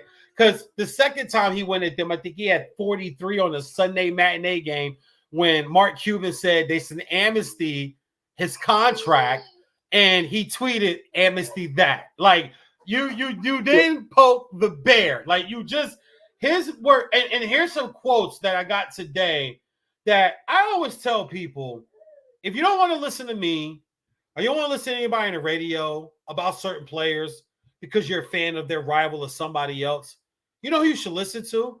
The people that they played against. The people that coached against them. Have us in the race. They're just going to tell you, yeah, that guy right there. Kobe Bryant said about the Tony. If you guys haven't watched the Tony Parker documentary, it's very good stuff over on HBO Max. Kobe Bryant said it. I have more championships if it weren't for him. Like, I would have more not Duncan, not Ginobili. He knew that guard, that little motherfucker from France. And he said it one time, that little motherfucker from France, he's something to deal with. He's something to deal with. You got to be on your P's and Q's. And there was only a few times they battled for 20 years. And there was only a few times that the Lakers were just superior to the Spurs. And I think they swept in one year and beat them in 5 one year. But other than that, it was 6 and 7, back and forth. And then the Spurs had their year where they beat them and ended the 3-peat run and beat them in 6 and beat them by 20 at home.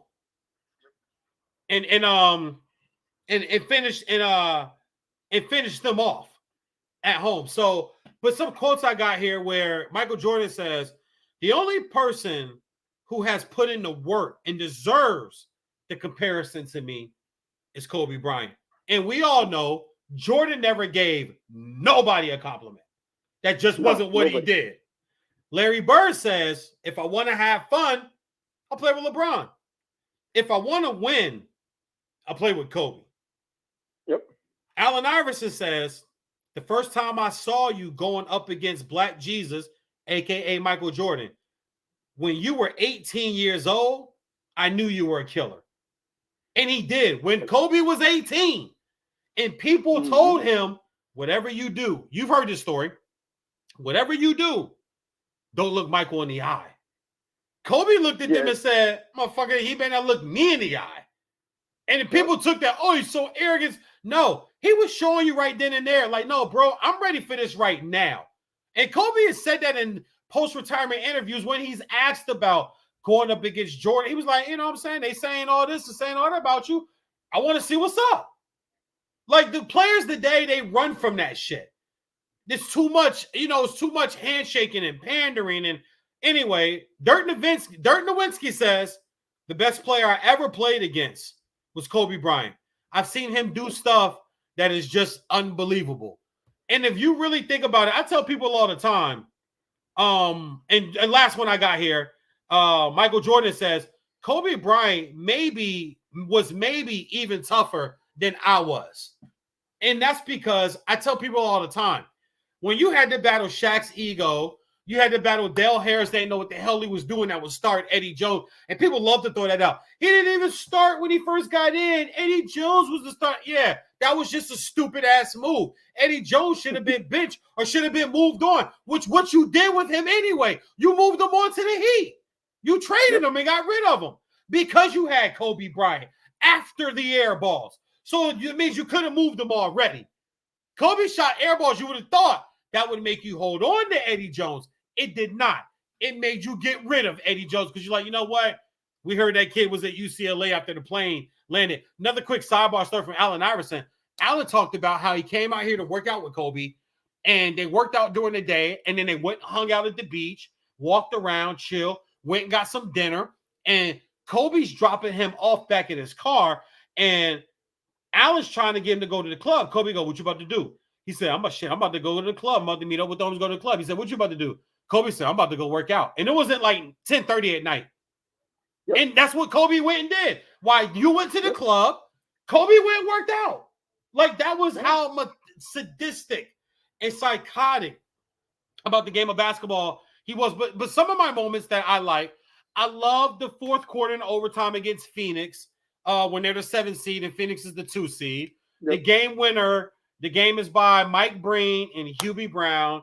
The game winner, matter of fact, for shits and gigs, I can easily pull this thing up. But the game winner, and I mean, it's just perfect because you're hearing what Mike Breen is saying. You're hearing Mike Breen. You're hearing Hubie Brown, and as he's dribbling it up the floor, looking at the clock, you hear Hubie Brown goes, okay. He goes, okay, you got to get a shot off. And Kobe gets to a spot. You got two Phoenix players. That are literally, on top of him and over him and can easily block that shot. But that shot, the Portland 2 shot. Now, the first one, I think is luck. I'm not going to lie. The first one is sending it into overtime. But the inbound catch, turn, rainbow, bottom, jumps in the Shaq. So Shaq fouls out. Surprise, surprise. The Pacer finals, after Jalen Rose steps underneath him on purpose, which he admits on national TV, to hurt his ankle, having to miss a game. People forget, Kobe missed the game that finals. He didn't get a chance to play out the games because the ankle was too bad. But to take over, and then the cool story about that, with Shaq, the interview with Shaq, he sits and talks about the previous summer at UCLA. Guess who was there? Reggie Miller. And he's pushing Reggie to play, and Reggie won't play him until he keeps talking and it goes off his shoe. Then he come back. Come on, man. Let's play a game, man. 1-on-1. Dog, me and you. Blah, blah, blah. Like, and Reggie even goes, okay, fine. I play the kid. And Kobe says, I knew that was a team that if we got to the finals, we would probably end up seeing. And he worked on Reggie that day 9 months earlier. You just don't have that no more, man. No, you don't. And here's something. Another story about the '62 game in 3 quarters. He got taken out because the Lakers were blowing out Dallas. I think Dallas had scored one more point than Kobe had through 3 quarters. He got pulled out of that game, and he was begging Phil, like, "Hey, I want to go back in." No. Shaw. Hold on. I'm sorry. I got taken out. And one of the assistant coaches, I want to say it was Billy Burkett, but don't quote me on that. Shaw. I don't know if that's correct. Shaw. But another, yeah. So the assistant coach comes over and says, "Don't worry, you'll get another chance, at something big." Because everyone was saying he might go for 90 that night. It was about 5 days later is when he hit the 81. Well, no, hold on. I'll clean. I got to do this because I can't let the people. We gotta always make sure we get the people to straighten this. Actually, Brian Shaw is the assistant that wants him to go back in. Kobe's like, "Nah, I'm straight." I mean, Shaw gets upset with him. I had this talk with Byron Scott. That's right. Shaw gets up like, "Man, you got a chance to do something special," and Kobe's like, "Yeah, I'm straight, man. We got the dub. I want to rest. We good. I'll get it." And then, of course, 5 days later, he has the 81. But it was Brian Shaw, and that was such a dope story to hear. I was on another talk show earlier last year, and I had an interview with Byron Scott. You saw it. And I asked Byron about that, and Byron was like, "Yeah, they wanted Kobe to go. Some coaches want Kobe to go back. Kobe's like, "Nah, man, I'm good. I'm shit. We up 62 in 3. I'm straight. I'll get it. Don't worry about it." That's memorable too, man. Chasing down the ball at the end of Game 7 against the Celtics, and grabbing that ball and then going to the table, and I could see Jordan putting up the 5 fingers like Kobe was doing. That was one of mine. The end of Game 5 against Orlando, when he can't contain himself, someone's shooting free throws. He's back on the other end. He's got the jersey in his mouth. He's squatted down, but he's kind of hopping because he knows he just did what he wanted to do. He wanted to win a championship with his team. He had been through all that shit without Shaq. Listen, I tell people all the time, and I know people don't want to hear it or agree, and I get it. I really do. But I do feel that no one had to deal with more than Kobe Bryant did with less help than Kobe Bryant had. You can name Shaq, but after that, like if you really want to try to convince me like that Laker young team with him and Shaq was so great, they had some vets, but Samaki Walker was a starter. He was some ass. Rick Fox averaged like 6-8 points a game. Robert Horry averaged like 8-9 points. Him and Kobe did all of the heavy lifting, and other guys hit timely shots. That was not a great team. They should have lost to Portland. They were down 3-2 twice in different seasons to Sacramento. And Sacramento just couldn't hold on. They had their run where they swept through the Western Conference, but that was the year when Shaq was coming off his MVP.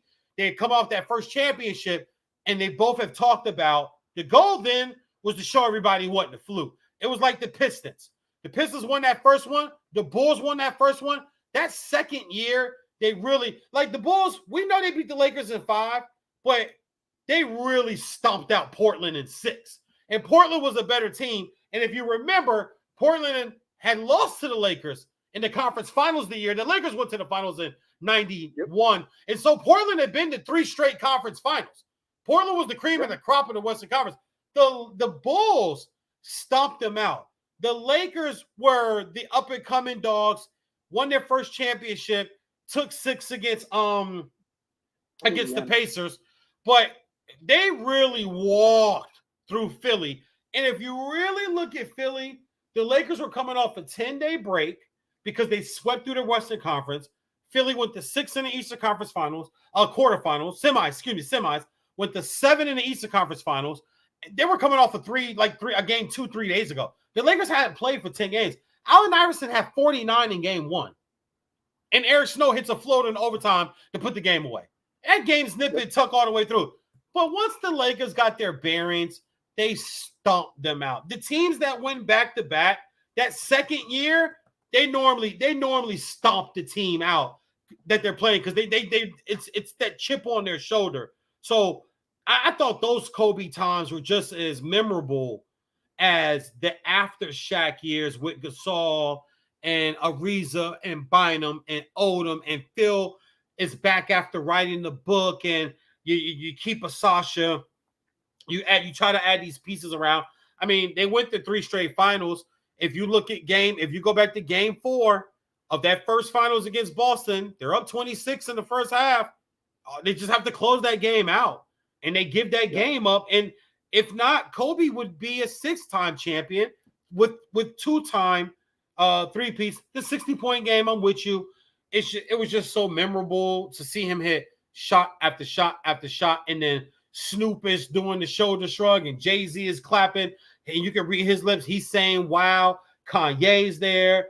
Q. I mean, every celebrity in Hollywood. You will never see that again. And that's what I think that a lot of players look at and go, damn, I would wish I could have. Nobody will ever have that again in the NBA like Kobe did, man. So I'm with you as being the huge Kobe fan that I am. Like you said, so many moments, man. But if I had to pick out some of them, like my favorite, the Phoenix shot, the Portland shot, the win, because also too, I'm sorry, back to the Portland shot. Remember, if they lose that game, they're the 4th seed. If they win that game, they're the 1st seed.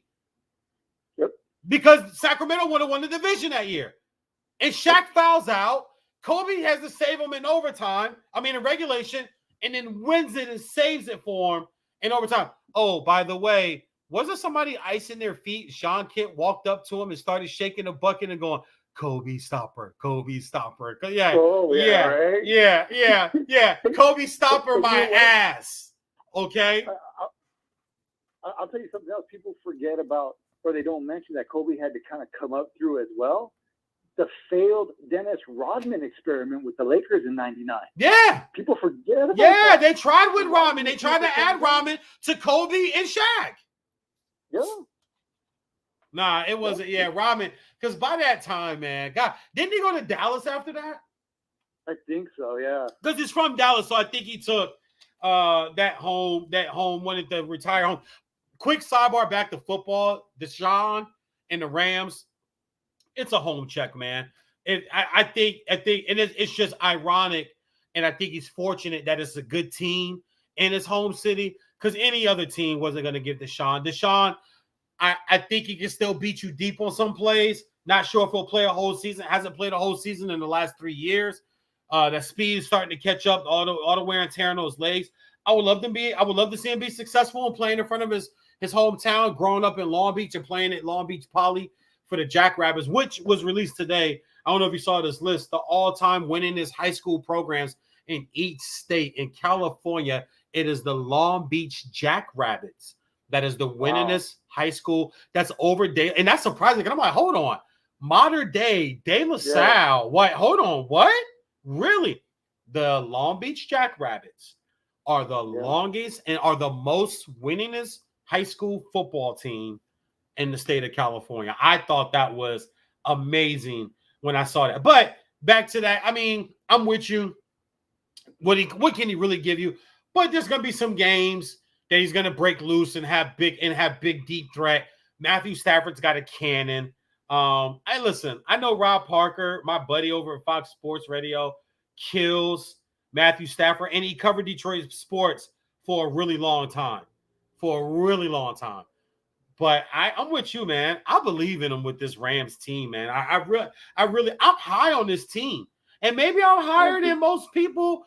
You know, maybe I'm higher than the security guard at the local dispensary. I don't know.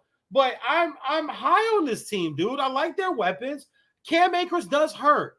But it's a passing league. I know you gotta still run the football. But I think if now with some teams, doesn't the pass set up the run? I'm super high. I'm higher than you on this team, and this is your squad. I think they're a 12 or 13 win team. I do too.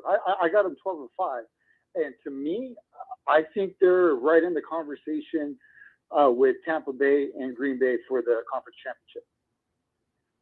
You like the Rams and the Packers in the NFC conference championship?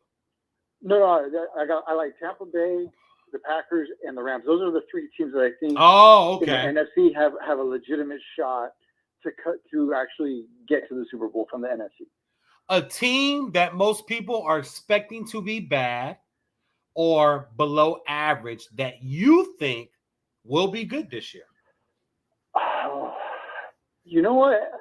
As crazy as it sounds, the Raiders. I like what they have. Okay. I think they've done enough to be better. I think they're going to be finally have a team that's going to be in playoff contention. Are they better than the Chiefs? No. But do I think they're? I think they're a little bit ahead of San Diego. They beat them in Arrowhead last year. I know that. They will always be San Diego to me. So I know that they're here. Yeah, I know, right? The Los Angeles Chargers. That's hard. Yeah, it is. And Denver. I don't trust their quarterback situation. I think they're in a complete rebuild. I don't like their weapons. And didn't they lose Philip Lindsay in the offseason as well? I thought he was probably their most productive back last year. Actually, the last 2 years when he was healthy. So I don't like what Denver has at all. I think it's the Raiders. It's a team that I think could surprise some teams and be a little bit better than expected. Just because I don't think the Chargers are there yet. I like the Chargers. The Chargers are my team that I think are an 10 or an 11-win team. In this day and age, teams take leaps really big from year to year. And we've all learned in the NFL, it's year to year, man. It's year to year in the NFL.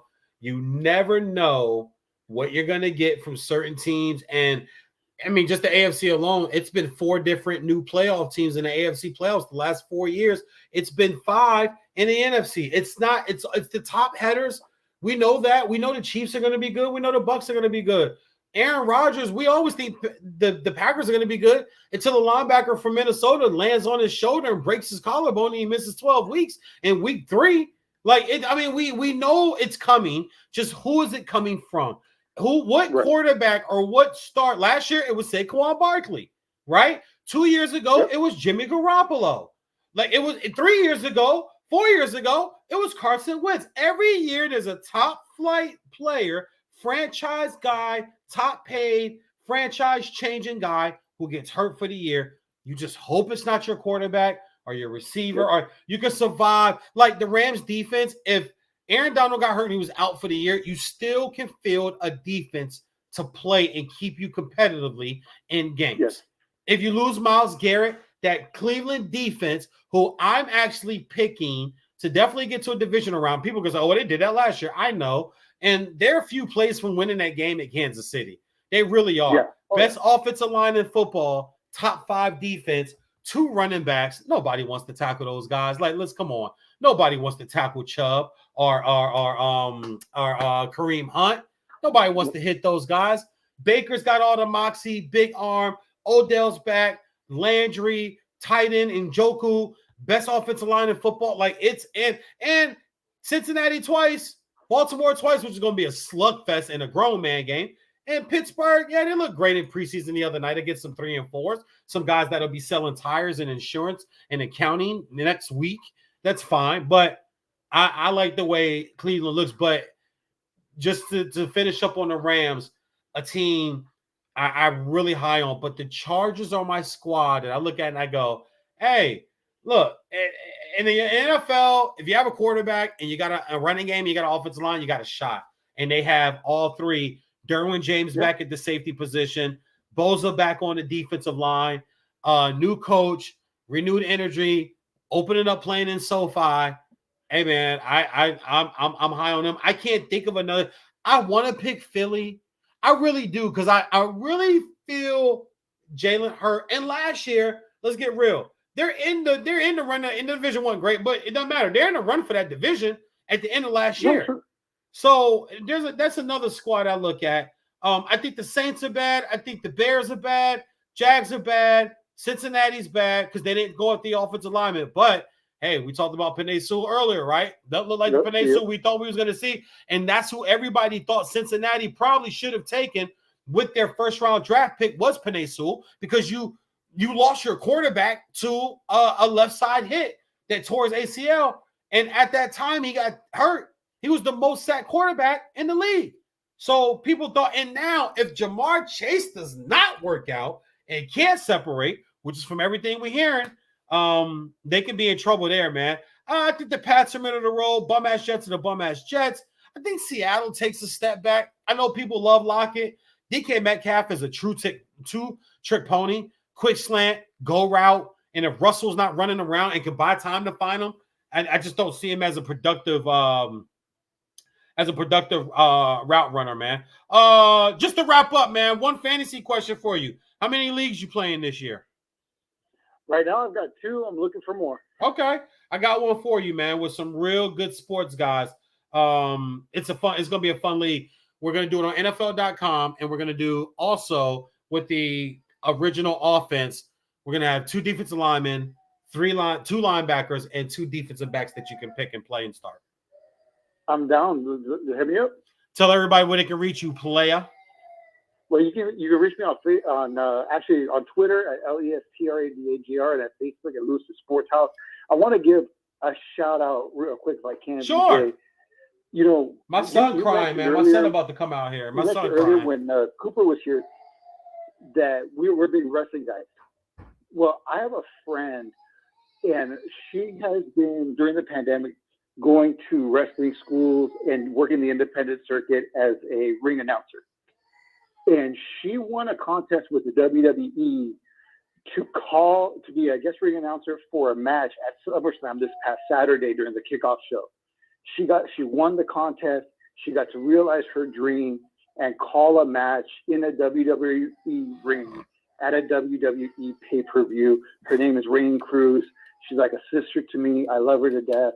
Oh, I'm so snap. happy for her and proud of her for accomplishing her dream and being able to do that, whether it was a one-time deal or she eventually ends up there permanently. She did a great job, and I'm super happy and super proud of her. Also, you mentioned CM Punk. Yes. Pretty soon, CM Punk to AEW.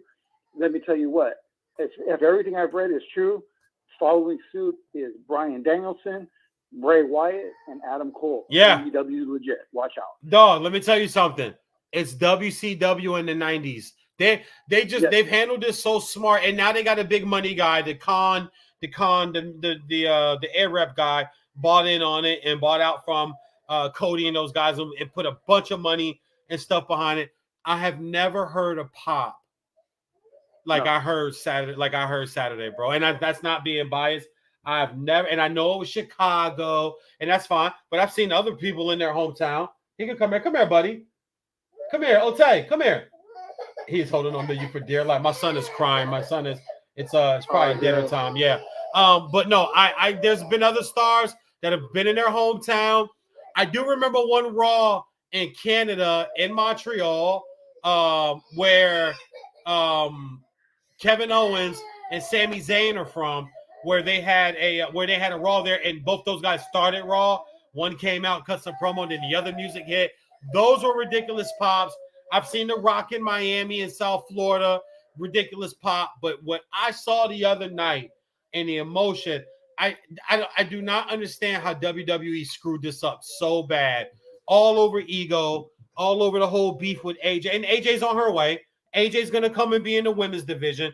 They're gonna and you saw how I tweeted. Oh wow, look, it's a SummerSlam, and Brock is interrupting a match in suplex and Cena. Wow, where have we seen this creativity before? Like you, and it didn't work. It didn't work. No. Michael Cole, please, man, hats off. He tried so hard as a commentator to make it feel like it was the biggest thing happening. Same with Becky, even with Becky Lynch. But people, they were online calling us. They were like, okay, well, after last night, it's either Lesnar or Lynch or both of them. Like people were and they did exactly what everybody said they would do. Here's the funny thing.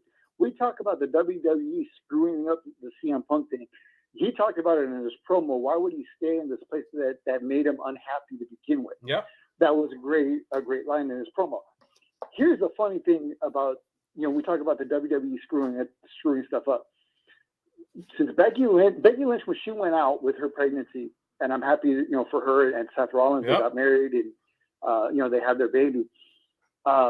She was probably the best thing that they had going. Her and I thought the Bayley storyline were the two best things they had going on, because at the time, Roman Reigns was gone. They weren't using the Fiend or Bray Wyatt at all, and they were trying to force feed you Brock Lesnar and all this other stuff.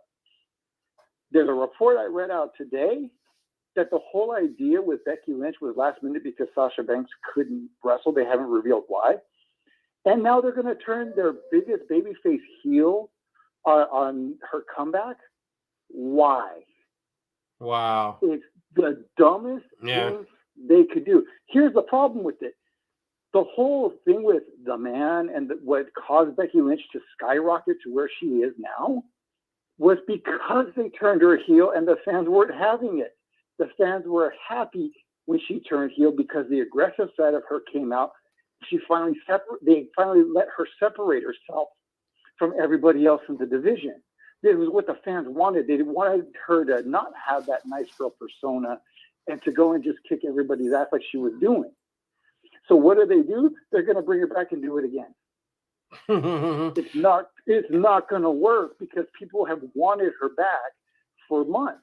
The beef with Triple. Somebody made a joke today and said Triple H has been demoted to the Twitter manager for NXT because he's now tweeting like up to the minute NXT stuff, and there are rumors and stuff that there is real tension between him and Vince because he's one of those guys that was told, hey, Vince will step aside in about 3 or 4 years. Don't worry about it. And they're going on year 6 of this shit.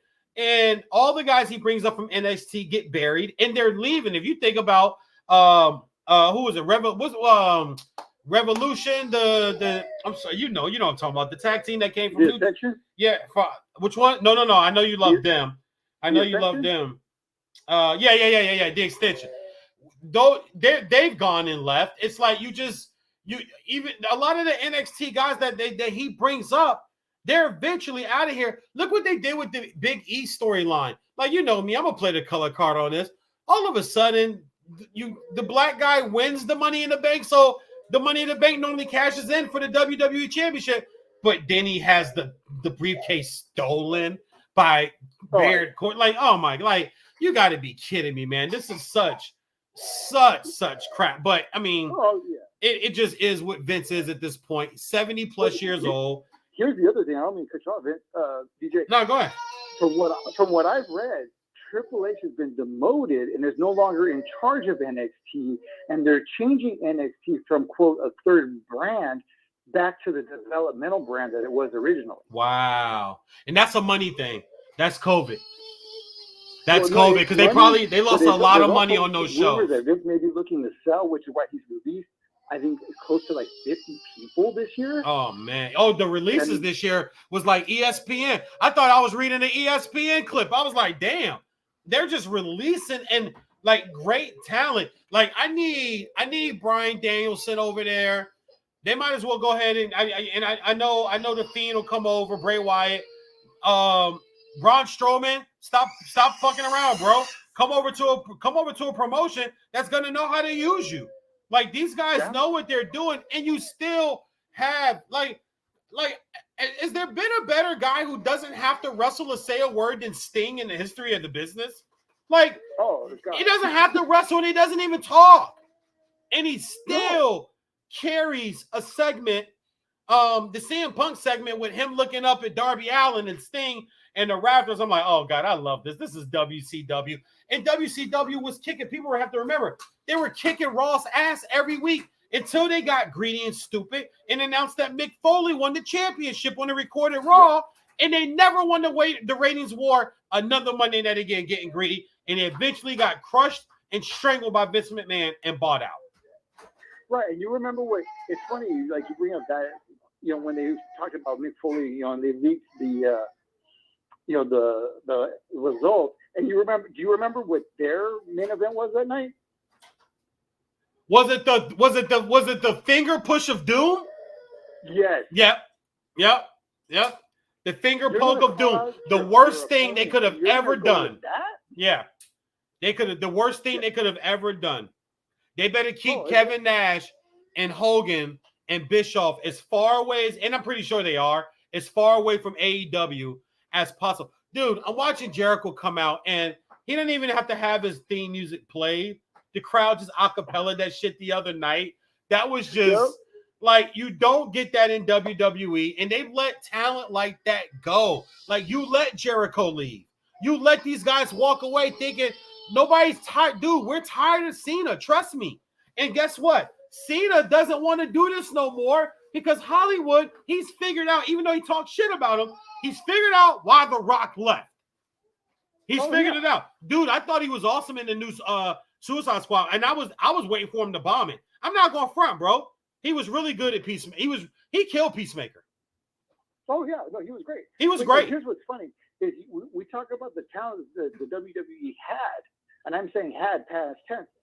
Right now, to me, the hottest heel in the industry is MJF. I like that guy. He was in the WWE and NXT when it was a developmental promotion before he was let go. They're gonna lose all their talent. I need Randy Orton. I need Randy Orton to show up on the Dynamite. It'll never happen. He's too loyal to Triple H. I'll tell you what. I've never been I know you love Randy Orton. I've never been a big Randy Orton guy. Yeah. But I'm actually, for the first time in a long time, I'm actually really enjoying what he's doing. I am too. I just need him to cut that mustache and that little triangle shit from underneath his lip. He looks like a 70s. He looked like a 70s porn star or a peeping Tom. Tell everybody where they can find you, Luis. You can find me at LESTRADAJR on Twitter or Lewis Sports House on Facebook. Man, it's been a pleasure. It's been far too long. I know, man. I love you, brother. Tell the family I said what's up, man. You too. Giving everybody my best. Love awesome. No doubt, player. My man, Luis Estrada from Elite Sports House. I'm wrapping up tonight's show. That was great. Great stuff, right? 3 hours, man. NFL, Shikari, guests, call-ins. Man, the show's getting so much better. I thank you guys. Don't forget to tune in. Fox Sports Radio on Wednesday this week, August 25th, I believe it is. What's Wednesday? The 25th? The 25th. I had to ask my assistant and my secretary here. Do you have my espresso and my goddamn latte? Go get my espresso and my damn latte. And not too much whipped cream on the top. Hard to find good help around here. I want to thank everybody for tuning in. But Wednesday, 4 p.m. Pacific time to 7 p.m. Catch me. I, myself, the Big Vanilla Funny, the Big Vanilla Sports Guru, will be on Fox Sports Radio filling in on the Odd Couple for Chris Broussard and Rob Parker with my man Aaron Torres. So Fox has got me back over there, man. So I want to thank my man Cooper White from Minnesota, who girlfriend made him get off the show and kick him off the shit so they can go watch King of the Hill. He's never living that down. And then my man Luis Estrada from Estrada Sports House and Spectrum Sports. The guy's got 5 Emmys. Like, I'm so proud of him. But I ain't gonna lie. I'm starting to get a little jealous. I'm starting to hate a little bit. All right, because it's like, all right, bro, like, you know, I don't have one. He's got like 5 of them. And yeah, I'm trying to keep from saying some smart shit, you know, like, oh wow, I mean, anybody can push a button and slide a lever and get credit for an Emmy. I guess that's what it takes. Now, I'm trying not to say shit like that because that would be wrong. He knows I'm just fucking with him. I love him to death, man. So I appreciate everybody for tuning in, man. We gotta take y'all back out with this good old we gotta take this back out, this good old Bootsy Collins of Parliament Funkadella, man. Shout out to my Uncle Nat. I love you, man. I know you up there. Just thank you for being a real G, man, and being a real dude, even though, you know, may not always been the right thing or everybody ain't agree with it. But at the end of the day, when you lay peace, there's a lot of people respect you, man. Shout out to my pops, Glenn.